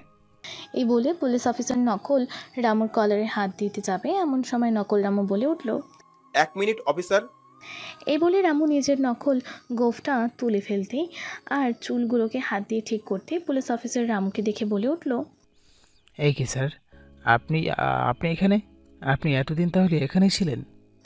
পুলিশ অফিসারের কথা শুনে স্নিগ্ধা বলে উঠল, কী সব বলছেন অফিসার? ও একজন ঠগ, জোচ্চোর, লম্পট। ওকে গ্রেপ্তার করুন। আর ঠিক তখনই পুলিশ অফিসার বলে উঠলেন, আপনি জানেন উনি কে? উনি এই শহরের সব থেকে বড়, শুধু শহর না, রাজ্যে না, দেশের টপ বিজনেসম্যানগুলোর মধ্যে উনি একজন। উনি হলেন চ্যাটার্জি গ্রুপ অফ ইন্ডাস্ট্রিজের একমাত্র কর্ণধার অনুভব চ্যাটার্জি। আর যখন উনি এখানে অন্যের পরিচয়ে আসেন, তাহলে তার পিছনে সত্যিই কোনো কারণ আছে। পুলিশ অফিসারের কথা শুনে সবাই চুপ। আর তখন অনুভব স্নিগ্ধার দিকে ঘুরে তাকায়। তখন স্নিগ্ধা তাকে দেখে বলে উঠল, আপনি? স্নিগ্ধার কথা শুনে আলোকরঞ্জনবাবু বলে উঠলেন, তুই চিনিস ওনাকে? হ্যাঁ, আসলে উনি আমাকে সেই দিন ডিস্কো থেকে উদ্ধার করেছিল, আর একদিন রাস্তাও বাঁচিয়েছিলেন। চ্যাটার্জি গ্রুপ অফ ইন্ডাস্ট্রির নাম শুনে আলোকরঞ্জনবাবু বলে উঠলেন, তাহলে কি চ্যাটার্জি ইন্ডাস্ট্রি থেকে যে ডিলটা আমি পেয়েছি সেটা তুমি দিয়েছিলে? হ্যাঁ, অফকোর্স আমি দিয়েছিলাম। আমি দেখেছিলাম আপনার কষ্ট, তাই আমি সেই ডিলটা আপনাকে দিয়েছিলাম। সবার কথা শুনে অশোকবাবু বলে উঠলেন, তাহলে আমার রামু কোথায়? সে কোথায়? সে ঠিক আছে তো? অশোকবাবুকে এতটা চিন্তা করতে দেখে অনুভব অশোকবাবুর সামনে এগিয়ে যায় আর বলে, বাবা, রামু যেখানেই থাকুক সে ভালো আছে। তাহলে বলছো না কেন রামু কোথায় আছে? বাবা, সেটা রামু জানাতে বারণ করেছিল, আমি বলতে পারবো না। কেন? কেন? আমার ছেলের কিছু হয়ে যায়নি তো? বলো, বলো না। এই বলে অশোকবাবু অনুভবের হাত ধরে ঝাঁকাতে থাকে। আর তখন অশোকবাবুর নজর পড়ে অনুভবের হাতের দিকে। তিনি দেখতে পান সেখানে অনুভবের জন্মদাত। আর সেটা দেখে অশোকবাবু বলে উঠলেন, এটা তোমার হাতে কিভাবে এলো? অনুভব তখন নিজের হাতের দিকে তাকিয়ে দেখল। আর অশোকবাবুর কথা শুনে অনুভব খুব অবাক হয় আর বলে, বাবা, এটা তো আমার জন্মদাগ। কেন, কি হয়েছে? এরকম জন্মদাগ আমার বড় ছেলের হাতে ছিল, ওর জন্মের সময় থেকেই। অশোকবাবুর কথা শুনে তখন কেউ বুঝতে পারছিল না, তাই মিনু বলে উঠল, কি বলছো বাবা তুমি? আমার তো একটাই দাদা, তাহলে এখানে বড় ছেলে এলো কোথা থেকে? অশোকবাবু তখন চোখের জল মুছে নিয়ে বলে উঠল, আসলে বহু বছর আগে আমি, তোর মা আর আমাদের 2 ছেলেকে, যারা ছিল যমজ, তাদের নিয়ে শহরে ঘুরতে এসেছিলাম। আর তখন আমাদের বড় ছেলে হারিয়ে গিয়েছিল। অনেক খুঁজেছিলাম, কিন্তু তাকে আর আমরা খুঁজে পাইনি। অশোকবাবুর কথা শুনে অনুভব বলে উঠল। সত্যি বলছো বাবা তুমি? অনুভবের কথা শুনে অশোকবাবু বলে উঠলেন। হ্যাঁ, সত্যি বলছি। অশোকবাবুর কথা শুনে অনুভবের চোখে জল। তা দেখে অশোকবাবু অনুভবকে জড়িয়ে ধরলেন আর বললেন, তুই আমার সেই হারিয়ে যাওয়া ছেলে। তোকে কত খুঁজেছি, কিন্তু পাইনি। আজ এতগুলো বছর পর যদিও বা তোকে ফিরিয়ে দিল, এইভাবে ফিরিয়ে দিল ভগবান। সবার কথা শুনে তখন মিনু বলে উঠল, তাহলে আমার রামু দাদা কোথায়? তুমি বলো না দাদা, আমার রামু দাদা কোথায় আছে? সে ভালো আছে তো? একবার তার সাথে দেখা করতে চাই। সে কি আমাদের সাথে দেখা করতে চায় না? আমরা কি অপরাধ করেছি? এমন সময় নিলয় চক্রবর্তী ম্যানশনে প্রবেশ করে। আর মিনুর কথা শুনে নিলয় মিনুর দিকে তাকিয়ে থাকে। আর সে দেখে অনুভব অশোকবাবুকে বাবা বলে ডাকছে। অশোকবাবু বারে বারে রামুর কথা জিজ্ঞাসা করছে। তখন নিলয় বলে উঠল, অনুভব, আজও চুপ করে থাকিস না, সত্যি কথাটা বলে দে। চুপ কর নিলয়, আমি তোকে বলছি তুই চুপ কর। এইভাবে সবার মনে মিথ্যে সঞ্চার করে কোনো লাভ নেই অনুভব। সত্যিটা একদিন সবার সামনে আসবেই। তাই যত পরে সবার সামনে আসবে ততই কষ্ট হবে সবার। তাই এখন সময় থাকতে সবাইকে সত্যিটা বলে দে। বলে দে অনুভব। নিলয়ের কথা শুনে অশোকবাবু বলে উঠলেন, কোন সত্যি কথার কথা বলছে ও অনুভব? আমাকে বল, বল আমাকে। তখন অনুভব কিছুই বলতে চাইছিল না। তাই অশোকবাবু অনুভবের হাত তার নিজের মাথায় রাখে আর বলে, তোকে আমার দিব্যি, সত্যি কথাটা বল, রামু কোথায় আছে? তখন আর অনুভব মিথ্যা কথা বলতে পারল না। অনুভব তখন বলে উঠল, বাবা, রামু আর নেই। রামু আমাদের ছেড়ে অনেক দূরে চলে গেছে। কথাটা শুনেই অশোকবাবু নিচে বসে পড়লেন আর বললেন, তার মানে? তারপর অনুভব সব ঘটনা সবাইকে খুলে বলতে লাগলো। সেদিন আমাকে বাঁচানোর পর রামু যখন তার কাজের জন্য চলে যাচ্ছিল, আর আমি আমার গাড়ি খারাপ হয়ে যাওয়ার জন্য সেখানে দাঁড়িয়েছিলাম, এমন সময় কারো চিৎকার আমি শুনতে পেয়েছিলাম। তারপর এগিয়ে এসে দেখি যে রামু রক্তাক্ত অবস্থায় মাটিতে পড়ে আছে। আমি ওর সামনে গিয়ে ওর মাথাটা আমার কোলে রেখে আমি বললাম, তোমার কিচ্ছু হবে না, আমি তোমার কিছু হতে দিব না। তখন আমার কথা শুনে রামু আমাকে বলেছে, আমার কাছে আর খুব বেশি সময় নেই। আমি তোমাকে একটা কথা বলে যেতে চাই। বলো। আমার বাবাকে তুমি কোনোদিন জানতে দিও না যে আমি আর নেই। আমার খবর জানতে পারলে বাবা আর বাঁচবে না। বাবার হার্টের সমস্যা আছে, পেসমেকার লাগানো হয়েছে। আমাকে কথা দাও যে তুমি আমার বাবাকে কোনোদিনও জানাবে না যে আমি আর নেই বলে। এই বলে রামু আমার কোলেই তার শেষ নিঃশ্বাস ত্যাগ করে। তারপর রামুর শেষ কাজ মিটিয়ে আমি যখন রামুর কথা ভাবি যে এখন যদি চক্রবর্তী ম্যানশনে এর রামু কাজ করতে না যায় তাহলে এমনিতেই সবাই সবটা জেনে যাবে। তাই আমি রামুর কথা রাখতে এখানে রামুর জায়গায় কাজ করতে চলে আসি। সব শুনে সবার চোখে জল চলে আসে। অশোকবাবু আর মিনু রামুর এমন কথা শুনে কান্নায় ভেঙে পড়ে। তখন অনুভব তাদের সামলায় আর বলে, বাবা, তুমি এতটা ভেঙে পড়ো না, আমি আছি তোমার সাথে। তোমার একটা ছেলে হারিয়ে গেছো তো কী হয়েছে? তুমি আর আরেকটা ছেলেকে ফিরে পেয়েছো, চলো তুমি আমার সাথে। অনুভবের কথা শুনে অশোকবাবুর বলে উঠলেন, না, এই শহর আমাদের কাছ থেকে রামুকে কেড়ে নিয়েছে। আমরা আর এই শহরে থাকবো না, চলে যাব আমরা আবার গ্রামে। আমার সহজ সরল রামুকে যদি আমি তখন কাজের জন্য এই শহরে না পাঠাতাম, তাহলে রামু আমার কাছে থাকতো। এই শহর আমার কাছ থেকে রামুকে কেড়ে নিয়েছে, তাই আমি আর এই শহরে থাকবো না। চল মা মিনু, আমরা গ্রামে ফিরে যাই। এই বলে অশোকবাবু আর মিনু চক্রবর্তী ম্যানশন থেকে বেরিয়ে যেতে গেলে অনুভব তাদের পথ আটকে ধরে। আর তখন অনুভব বলে উঠল, বাবা, আমি তো এতগুলো বছর তোমাদের ছাড়াই দেখেছি, আজ আমি তোমাদের ফিরে পেয়েছি, আর তুমি আমাকে ফেলে রেখে চলে যাবে? আমাকে আবার সেই অনাথ করে দেবে? কেন বাবা, আমাকে তোমরা রামুর মতো ভালোবাসতে পারবে না? অনুভবের আবেগ জড়ানো কণ্ঠের কথা শুনে অশোকবাবু আর কিছু বলতে পারলেন না। অনুভবকে জড়িয়ে ধরলেন। আর তখন অনুভব বলতে লাগলো, বাবা আর মিনু, তোমাদের আমি কোথাও যেতে দিব না, তোমরা আমার সাথে যাবে। এই বলে অনুভব অশোকবাবু আর মিনুর হাত ধরে চক্রবর্তী ম্যানশন থেকে বেরিয়ে গেল। তবে বেরিয়ে যাওয়ার আগে অনুভব একবার স্নিগ্ধার দিকে তাকিয়ে দেখল। আর অনুভব তখন আলোকরঞ্জন বাবুকে প্রণাম করে বলে উঠল, আমি যদি এতগুলো দিনে আমাদের কোনো ক্ষতি করে থাকি তাহলে আমাকে ক্ষমা করে দিবেন। এই বলে অনুভব বেরিয়ে গেল। তখন স্নিগ্ধার মুখে কোনো কথা ছিল না। স্নিগ্ধা তখন চেয়ে চেয়ে অনুভবের দিকে তাকিয়েছিল। অনুভব ঘর থেকে বেরিয়ে যেতে স্নিগ্ধা দৌড়ে দরজার কাছে এলো আর সেখানে দাঁড়িয়ে দেখতে লাগলো। স্নিগ্ধা দেখতে পেল তাদের বাড়ির বাইরে বেশ কতগুলো গাড়ি দাঁড়িয়ে আছে আর তাতে একে একে সবাই উঠে গেল। শেষে অনুভব তার পকেট থেকে সানগ্লাসটা বের করে চোখে পরে নিল। এরপর কেটে গেছে বেশ কিছুদিন। রাতের বেলায় ভালো করে ঘুমাতে পারে না স্নিগ্ধা। আসলে রামুর উপর স্নিগ্ধার সন্দেহ বেশ অনেক দিন ধরেই হয়েছিল। তাই সেদিন ডিস্কো থেকে স্নিগ্ধাকে উদ্ধার করেছিল সেটার খোঁজ যখন স্নিগ্ধা করে তখন সে জানতে পারে অনুভব তাকে ডিস্কোর বদমাইশ ছেলেগুলোর হাত থেকে বাঁচিয়েছিল। কিন্তু যখন স্নিগ্ধা বাড়িতে শোনে যে তাকে রামু বাড়িতে নিয়ে এসেছে তখন থেকে স্নিগ্ধার রামুর উপর সন্দেহ হয়। কিন্তু স্নিগ্ধা কোনো দিন বুঝতেই পারেনি যে অনুভবই হলো রামু। আর এতদিন স্নিগ্ধা অনুভবকেই মনে মনে ভালোবেসে গেছে। কিন্তু এখন আর কিছুই করা নেই। স্নিগ্ধা অনেক বড় ভুল করে ফেলেছে, যার কারণে অনুভব স্নিগ্ধাকে আর কোনো দিনই ক্ষমা করবে না। সে কথা জেনেও একদিন স্নিগ্ধা অনুভবের কোম্পানিতে হাজির হয়। বেশ অনেকখানি সময় অপেক্ষা করার পরও যখন স্নিগ্ধা অনুভবের দেখা পায় না তখন স্নিগ্ধা এদিক সেদিক দেখতে থাকে। আর এমন সময় স্নিগ্ধার কার সাথে ধাক্কা লাগে আর ভয়ে নিজের চোখ বন্ধ করে নেয়। আস্তে আস্তে স্নিগ্ধা যখন বুঝতে পারলো যে তাকে কেউ ধরে আছে তখন স্নিগ্ধা নিজের চোখ খুলে দেখে তাকে অনুভব তার শক্তপোক্ত হাত দুটো দিয়ে জড়িয়ে ধরে আছে।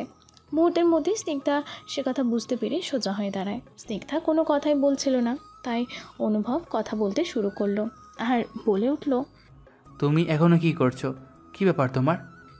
স্নিগ্ধা তখনও কোনো কথা বলছিল না, তাই অনুভব সেখান দিয়ে চলে যেতে চাইলে স্নিগ্ধা বলে উঠল, আমি তোমার সাথে কিছু কথা বলতে চাই। কিন্তু আমার কাছে তো এখন কথা বলার মতো সময় নেই। তখন স্নিগ্ধা বলে উঠল, আমি বেশি সময় নিব না, শুধু 5 মিনিট দিলে হবে। প্লিজ, আমার কথা বলাটা খুবই জরুরি। স্নিগ্ধার কথা শুনে তখন অনুভব নিজের হাতের ঘড়ির দিকে তাকিয়ে বলে উঠল, ঠিক আছে, তবে মনে থাকে যেন শুধু 5 মিনিট, 5 মিনিটের বেশি 1 মিনিটও না। ঠিক আছে। এরপর অনুভব তার নিজের কেবিনে স্নিগ্ধাকে নিয়ে যায়। স্নিগ্ধার চারপাশটা দেখে অবাকের উপর অবাক হয়। শুধু তার কোম্পানি বড় নয়, তার কেবিনটাও খুবই সুন্দর। আর তখন অনুভব বলে উঠল, হ্যাঁ, তো কি যেন বলবে বলছিলে? স্নিগ্ধার তখন নিজেকে স্বাভাবিক করে বলে উঠল, আসলে আমি কিভাবে যে কথাটা বলবো আমি সেটাই বুঝতে পারছি না। তবু আমি বলছি, অনুভব পারলে আমাকে ক্ষমা করে দিও। আমি তোমার সাথে যেমন ব্যবহার করেছি তাতে আমি খুবই দুঃখিত। আমি মন থেকে তোমার কাছে ক্ষমা চাইতে এসেছি। তুমি প্লিজ আমাকে ক্ষমা করে দিও। দেখো স্নিগ্ধা, আমি প্রায় সময় খুব ব্যস্ত থাকি, তাই কে কি আমার সাথে কেমন ব্যবহার করেছে তা নিয়ে ভাবার সময় একটু নেই। তাই আমি তোমার কোনো ব্যবহারের কথা আমি মনে রাখিনি। আমার কাছে ওইসব ফালতু কথা মনে রাখার মতো সময় নেই। তাই যদি আর অন্য কথা বলার থাকে তাহলে বলতে পারো, না হলে তুমি আসতে পারো। অনুভবের কথা শুনে স্নিগ্ধা হাঁ করে তাকিয়ে থাকে। তাই অনুভব বুঝতে পারে যে তার আর কোনো কথা বলার নেই। তাই অনুভব বলে উঠল, আমার মনে হয় তোমার আর কোনো কথা বলার নেই, তাই আমি আসছি। আমার আসলে একটা জরুরি মিটিং আছে। এই বলে অনুভব কেবিন থেকে বেরিয়ে যেতে চাইলে স্নিগ্ধা বলে ওঠে, অনুভব, তোমাকে আমি যে কথাটা বলতে এসেছি সেটা হলো আমি তোমাকে ভালোবেসে ফেলেছি। স্নিগ্ধার কথাটি শুনে অনুভবের পা দরজা খুলতে সেখানেই আটকে যায় আর বেশ কিছুক্ষণ অনুভবে দাঁড়িয়ে থাকে। তারপর অনুভবের বেশ কিছু পুরানো কথা মনে পড়ে যায়। নিজেকে আবারও স্বাভাবিক করে সামনের দিকে থেকে পেছন দিকে ফিরে অনুভব বলে উঠল, এসব আবার কি? আমি সত্যি বলছি, আমি তোমাকে ভালোবাসি। অনুভব তখন তার ছেলের হাসি হেসে বলে উঠল, তা এই কথাটা কখন তোমার মনে হলো যে তুমি আমাকে ভালোবাসো? বলো, আমার আসল পরিচয় জানার পর থেকে। কি সুন্দর না, মানুষ কত তাড়াতাড়ি তার রূপ বদলে ফেলতে পারে। তবে আমি এই সব রূপ বদলে ফেলার লোকজনদের একদমই বিশ্বাস করি না। তাই তুমি আসতে পারো, আমার সময়ের অনেক দাম। এই বলে অনুভব বেরিয়ে গেল। স্নিগ্ধা অনুভবের পেছন পেছন যেতে গিয়ে অনুভবকে আটকানোর চেষ্টা করছিল আর তখনই নিলয় এসে স্নিগ্ধাকে আটকে দেয়। অনুভব যেতে যেতেই নিলয়কে বলে যায়, নিলয় ম্যাডামকে অফিস থেকে বেরিয়ে যাওয়ার রাস্তাটা একটু যত্ন সহকারে দেখিয়ে দিবি। আমার খুব জরুরি মিটিং আছে, আমি যাচ্ছি। ম্যাডামকে ভালো করে রাস্তা দেখিয়ে দিয়ে তুই কনফারেন্স রুমে তাড়াতাড়ি আয়। এই বলে অনুভব চলে যায়। অনুভবের এমন ব্যবহার দেখে স্নিগ্ধার চোখে জল চলে আসে। এরপর প্রতিদিনই স্নিগ্ধা অনুভবের অফিসে আসতে থাকে অনুভব স্নিগ্ধাকে তার অফিসে আসতে দেখে রোজই, কিন্তু অনুভব স্নিগ্ধার সাথে কথা বলে না। স্নিগ্ধা নিজে কথা বলতে চাইলেও অনুভব স্নিগ্ধার কোনো কথা শোনে না। সে স্নিগ্ধাকে পাশ কাটিয়ে চলে যায়। এই রকম একদিন স্নিগ্ধা অনুভবের পথ আটকাতে ধরলে অনুভব বেশ কিছুটা চিৎকার করেই বলে উঠল, এইসব বন্ধ করো। আমি তোমার নাটকে বোলার ছেলে নই, তাই এসব বন্ধ করলেই আমার মনে হয় তোমার জন্য ভালো হবে। এখন এখান থেকে চলে যাও। না, আমি যাব না। তুমি যতক্ষণ না পর্যন্ত আমার কথা বিশ্বাস করবে আমি ততক্ষণ এখান থেকে যাব না। স্নিগ্ধার কথায় অনুভব এবার খুব রেগে যায় আর বলে উঠল, সিকিউরিটি, সিকিউরিটি, তাড়াতাড়ি আমার সামনে এসো। তারপর সিকিউরিটি তাড়াহুড়ো করে অনুভবের সামনে এসে দাঁড়ায়। আর তখন অনুভব বলে উঠল, আমি কালকের পর থেকে এই মেয়েটাকে আমার অফিসের জন্য আর না দেখতে পাই। কি মনে থাকবে নিশ্চয়ই আমার কথা? সিকিউরিটি এবার স্নিগ্ধার দিকে তাকিয়ে অনুভবকে বলে উঠল, ঠিক আছে স্যার। বলে অনুভব চলে গেল।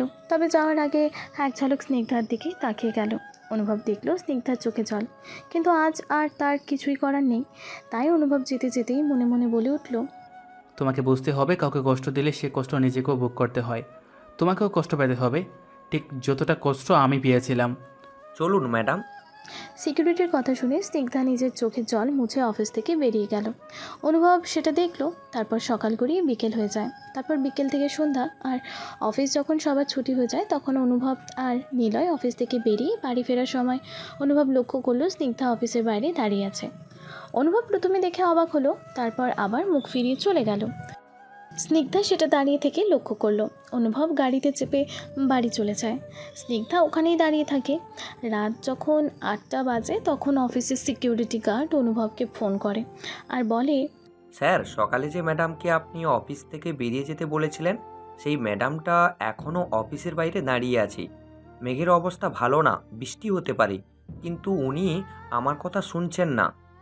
শুনছেন না যখন, তখন আর বলার দরকার নেই, বৃষ্টি হলে চলে যাবে। এই বলে অনুভব ফোনটা কেটে দেয়। এরই কিছুক্ষণ পর মুষলধারায় বৃষ্টি শুরু হয় আর জোরে জোরে বাজও পড়ছে। তখন অনুভবের মনে হলো স্নিগ্ধা কি চলে গেছে না এখনো আছে?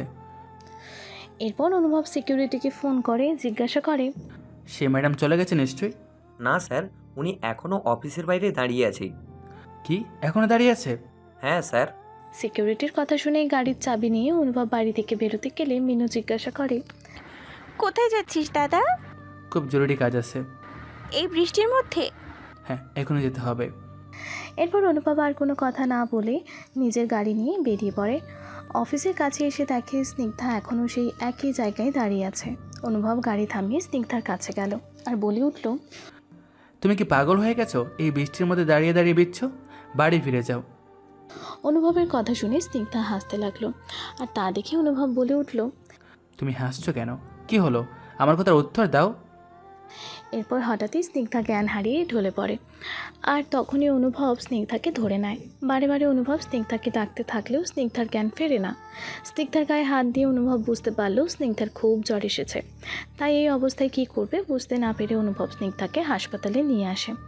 হাসপাতালে স্নিগ্ধাকে ভর্তি করার পর অনুভব স্নিগ্ধার বাড়িতে ফোন করে আর বলে, হ্যালো, আমি অনুভব বলছি। আপনার মেয়ের খুব জ্বর, তাই ওকে আমি সিটি হাসপাতালে ভর্তি করে দিয়েছি। আপনারা যত তাড়াতাড়ি সম্ভব হাসপাতালে চলে আসুন। অনুভবের কথা শুনে আলোকরঞ্জনবাবু বলে উঠলেন, অনুভব, এই বৃষ্টির মধ্যে আমরা কিভাবে যাব বলো? এই বৃষ্টিটা একটু কমে এলেই আমরা চলে আসব, কিন্তু তোমার কাছে একটাই অনুরোধ যে আমরা যতক্ষণ না পর্যন্ত হাসপাতালে পৌঁছাচ্ছি ততক্ষণ তুমি একটু থাকবে। এই বলে আলোকরঞ্জনবাবু ফোন কেটে দেয়। সেজলা দেবী নিজের মেয়ের জন্য উতলা হতে থাকলে আলোকরঞ্জনবাবু বলেন যে, চিন্তা করার কোনো দরকার নেই, হাসপাতালে অনুভব আছে, আর আমি যতটা অনুভবকে চিনেছি সে কিছুতেই স্নিগ্ধাকে ছেড়ে যাবে না, তাই নিশ্চিন্তে থাকতে পারো। আর ভগবানের কাছে একটা প্রার্থনা করো যে সকালের আগে যেন বৃষ্টি না থামে। তাহলে কি হবে? তাহলে অনুভব তোমার জামাই হতে পারে। এই কদিনে আমি স্নিগ্ধাকে দেখে বুঝেছি যে স্নিগ্ধা অনুভবকে ভালোবাসে, আর অনুভব। তুই তো স্নিগ্ধা ভালোবাসলেই হবে না। অনুভব তো আর স্নিগ্ধাকে ভালোবাসে না, তাই জোর করে কোনো কিছুই হয় না। গিন্নি, আমার চুলে পাক এমনিতে ধরেনি, আমি মানুষ চিনতে শিখেছি। আর তোমাকে বলে রাখি, অনুভব অনেক আগে থেকেই স্নিগ্ধাকে ভালোবাসে। হয়তো স্নিগ্ধার ব্যবহারের কথা মনে করে অনুভব স্নিগ্ধার থেকে দূরে সরে গেছে, কিন্তু যাকে ভালোবাসে তার থেকে কি বেশি দিন দূরে থাকা সম্ভব? আমার মনে হয় অনুভবও এবার তার ভালোবাসা স্বীকার করবে, তুমি দেখে নিও। অন্যদিকে অনুভব স্নিগ্ধাকে হাসপাতালে ভর্তি করার পর ডাক্তার এখনও পর্যন্ত কিছুই বলেনি, তাই স্বভাবতই অনুভবের খুব চিন্তা হচ্ছে। এর কিছুক্ষণ পর ডাক্তার এসে বলল, ভয়ের কিছুই নেই, বৃষ্টিতে ভেজার জন্য জ্বরটা এসেছে। আমরা ইঞ্জেকশন দিয়ে দিয়েছি, সকালের মধ্যেই পেশেন্টকে বাড়ি নিয়ে যেতে পারবেন। ডাক্তারের কথা শুনে অনুভব হাঁপ ছেড়ে বাঁচল। তারপর স্নিগ্ধার কেবিনে এসে দেখলো স্নিগ্ধা ঘুমিয়ে আছে। অনুভব গিয়ে স্নিগ্ধার কাছে গিয়ে দাঁড়ায়, তারপর স্নিগ্ধার মাথায় হাত রেখে বলে উঠল, স্নিগ্ধা, তুমি খুব জেদি একটা মেয়ে। তুমি শেষ পর্যন্ত আমাকে তোমাকে ভালোবাসতে বাধ্য করাইলেই। আমি তোমায় যেদিন প্রথম দেখেছিলাম সেদিনই ভালোবেসেছিলাম, কিন্তু তাও প্রতিবার তোমার থেকে এত অপমান আমি সহ্য করেছি যে ধীরে ধীরে তোমার প্রতি আমার ভালোবাসা কোথাও যেন সেই অপমানের চাপে পড়ে গিয়েছিল। কিন্তু আর না, আমিও যে তোমাকে ভালোবাসি সে কথা আজ আমি তোমাকে জানিয়ে দেব। এই কথাগুলো মনে মনে অনুভব বলতে থাকে। তার ওখানে চেয়ারে বসে থাকতে থাকতে কখন যে ঘুমিয়ে পড়েছে সেটা অনুভব বুঝতে পারেনি। কিছুটা সকাল হতেই স্নিগ্ধার ঘুম ভাঙে, আর অনুভবকে তার কাছে দেখে স্নিগ্ধার ঠোঁটে হ্যাক চেলতে হাসি ফুটে উঠল। কিন্তু তারপর কিছু একটা ভেবে বিছানা থেকে নেমে একবার অনুভবকে দেখে নিয়ে হাসপাতালের কেবিন থেকে বেরিয়ে চলে গেল।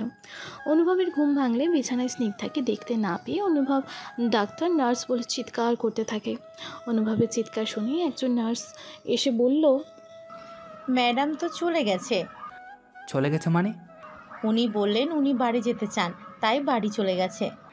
আমাকে একবারও আপনারা জানাবেন না এখন কোথায় গেল মেয়েটা? কী করে খুঁজবো? আচ্ছা বাদ দেন, চলুন আপনাদের হাসপাতালে বিলটা মিটিয়ে দেই। না স্যার, তার আর কোনো দরকার নেই। ম্যাডাম যাওয়ার আগে সব পেমেন্ট করে দিয়ে গেছে।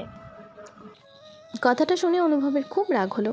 তারপর আবার নিজেকে শান্ত করে রেখে চোখ বন্ধ করে একটা দীর্ঘশ্বাস ত্যাগ করে পকেট থেকে ফোনটা বের করে অনুভব আলোক রঞ্জন বাবুকে জিজ্ঞাসা করলেন, বলছিলাম আপনার মেয়ে কি বাড়ি ফিরে গেছে? হ্যাঁ ফিরেছে তো, কেন কি হয়েছে?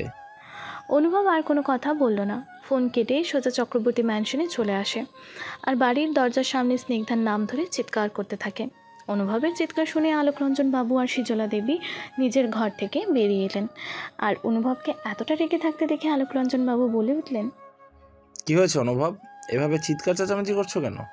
সেটা আপনার মেয়েকে জিজ্ঞেস করুন। সারা রাত আমি ওর জন্য চিন্তায় পাগল হয়ে যাচ্ছিলাম, আর সুস্থ হতেই আমাকে না বলে বাড়ি ফিরে আসার সাহস হলো কোথা থেকে?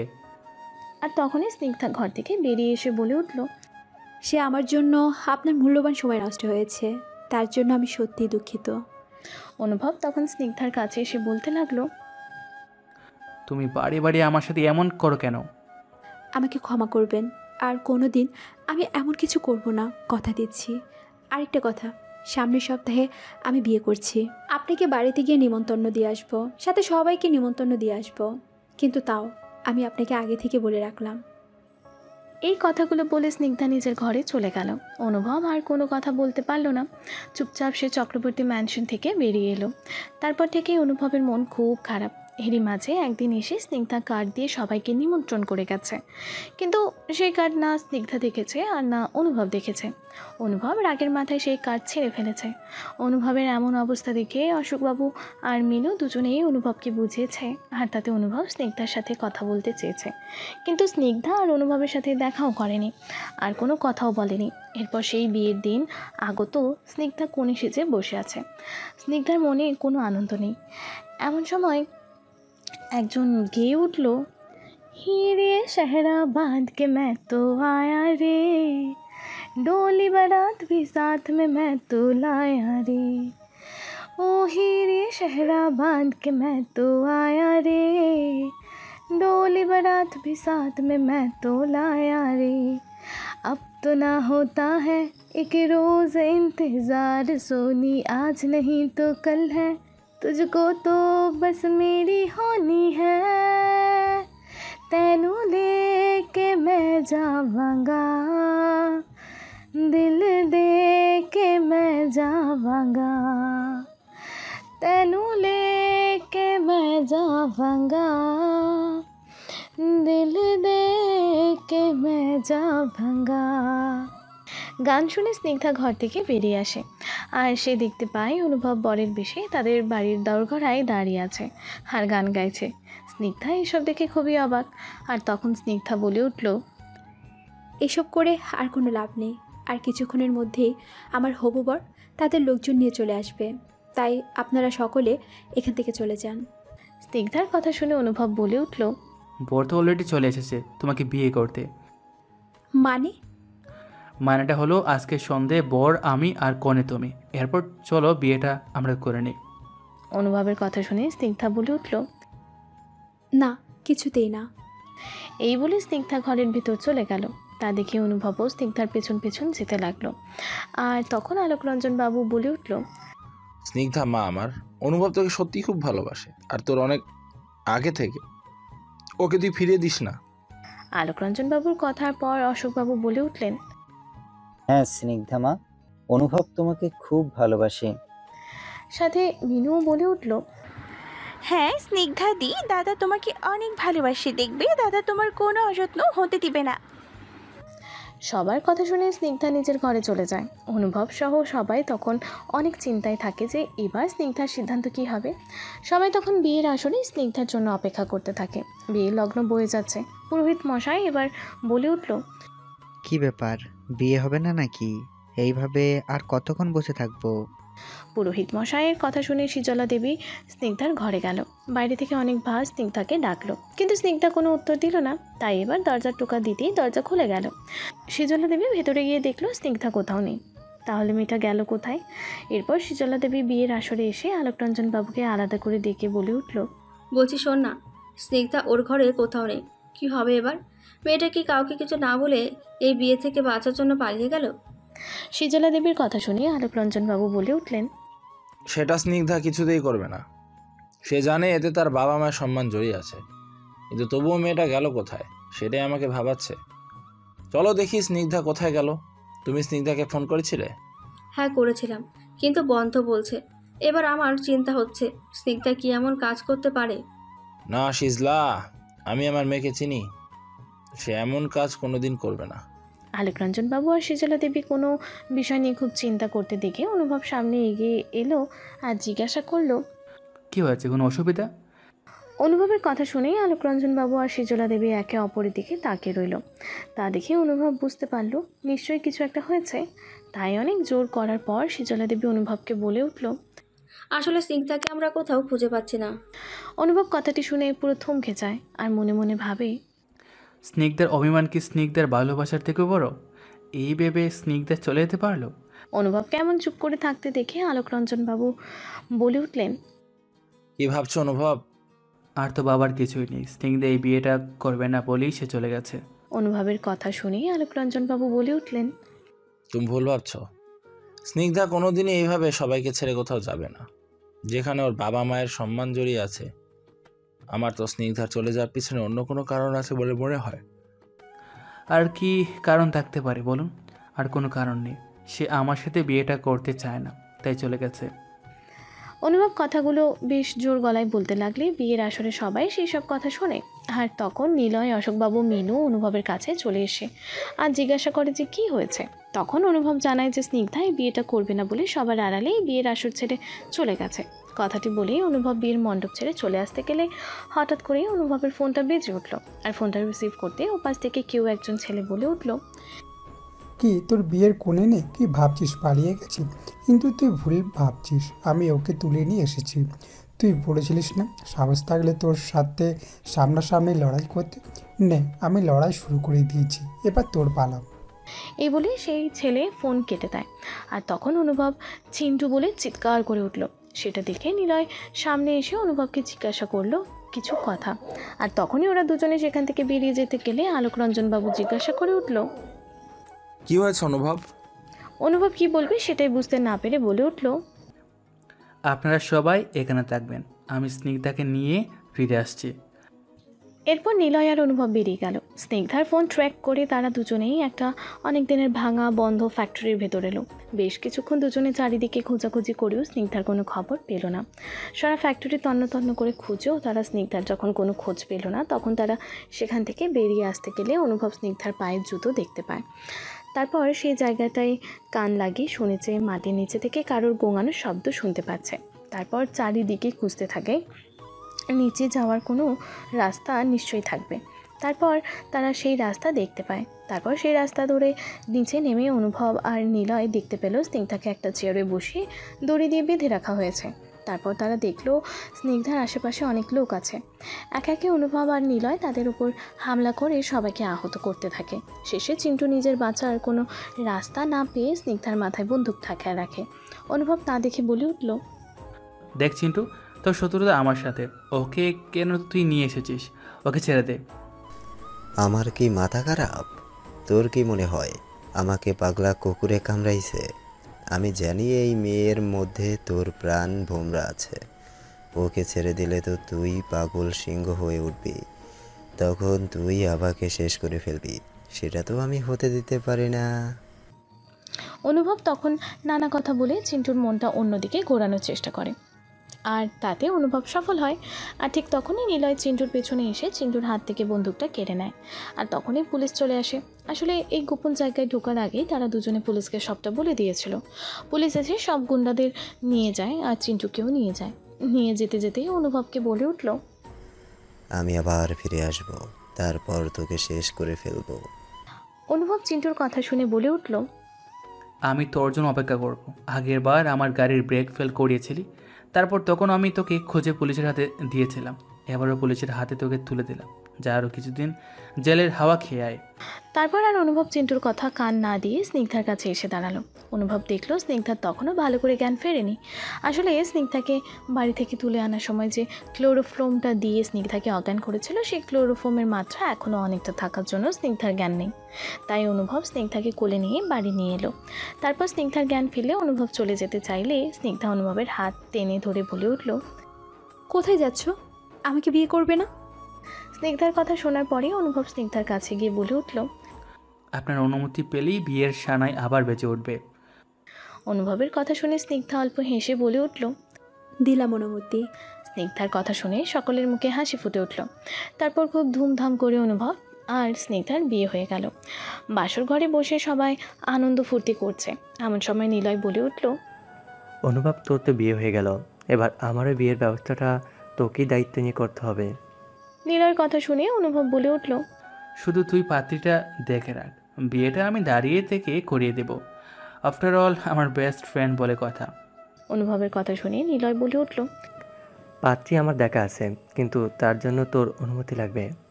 নিলয়ের কথা শুনে অনুভব কিছু বুঝতে না পেরে বলে উঠল, পাত্রী যখন তোর পছন্দ, তখন আর আমার অনুমতির কি দরকার? আসলে মেয়ের বাড়ি অনেক বড় লোক, বিশেষ করে মেয়ের দাদার নিজের কোম্পানি আছে। পাত্রীর দাদা কি আর আমার মতো ছেলের সাথে তার বোনের বিয়ে দিতে রাজি হবে? রাজি হবে না মানে? আলবাত রাজি হবে। তুই আর কিসে কম আছিস? হ্যাঁ, চাইলে তুই নিজেও একটা কোম্পানি চালু করতে পারিস, তোকে আবার কেউ মানা করতে পারে? অনুভবের কথা শুনে নিলয় অনেকটা গদগদ হয়ে বলে উঠল, বলছিস তাহলে আমি পাত্র হিসাবে খারাপ না? না না, একদম না, তুই তো সেরা। তোর মতো পাত্র পেলে যে কোনো বাড়ির লোক রাজি হয়ে যাবে। তাহলে তুই তোর বোনকে আমার হাতে তুলে দে। কথাটি ঠিক মতো না শুনেই অনুভব বলে উঠল, হ্যাঁ হ্যাঁ, ওতে আবার জিজ্ঞাসা করার কি আছে? অনুভবের কথা শুনে নিলয় খুশিতে নেচে উঠল। আর কথাটি যখন অনুভব বুঝতে পারলো, তখন অনুভব বলে উঠল, কি বলে তুই? আমার বোনকে মানে তুই মিনুকে? কথাটি বেশ গম্ভীর গলায় অনুভব বলে উঠল আর নিলয়কে তার সামনে ডাকলো। তখন ভয়ে ভয়ে নিলয় অনুভবের সামনে গিয়ে দাঁড়াতেই অনুভব খুশিতে নিলয়কে জড়িয়ে ধরল আর বলে উঠল, শালা, আমার চোখের সামনে থেকে আমার বোনের সাথে প্রেম করা হচ্ছে? করেছি, তবে তুই রাজি থাকলেই আমি এই বিয়ে করব। নিলয়ের কথা শুনে অনুভব বলে উঠল, পাত্রীর দাদারা কোনোদিন রাজি হয় না, তাদের রাজি করে নিতে হয়। পাগলা শালা, প্রেম করে বলছে আমি রাজি থাকলে বিয়ে করবে। ইয়ার কি হচ্ছে? এবার তুই বিয়ে করতে না চাইলেও আমি তুলে নিয়ে এসে তোর সাথে আমার বোনের বিয়ে দিয়ে দেবো শালা। অনুভবের কথা শুনে নিলয় বলে উঠল, এটা কিন্তু অন্যায়। অন্যায়? কোনটা অন্যায় একবার বল তুই, তারপর আমি তোকে দেখছি। এই যে তুই আমাকে শালা বলছিস, হিসেব মতো তুই আমার শালা হবি, আর তাই তুই আমার সাথে এবার থেকে সম্মান দিয়ে কথা বলবি। সম্মান? সম্মান আবার কাকে? তোকে? বেশি পেপু করলে আমার বোনকে তোর হাতে তুলে দিব না, এই আমি বলে দিলাম। অনুভবের কথা শুনে নিলয় বলে উঠল, এই না না শালাবাবু, এমনটা করে না, তাহলে যে আমি চিরকুমার থেকে যাব, আর এমনটা আমি চাই না। প্লিজ প্লিজ, আমার উপর আপনি সদয় না হলে আমার বিয়েটা হবে না। নিলয়ের কথা শুনে বাসর ঘরে সবাই হেসে উঠল। এর কিছুদিন পর নিলয় আর মিনুর বিয়ে হয়ে যায়। সবাই মিলে হাসি খুশিতে জীবন অতিবাহিত করতে লাগলো।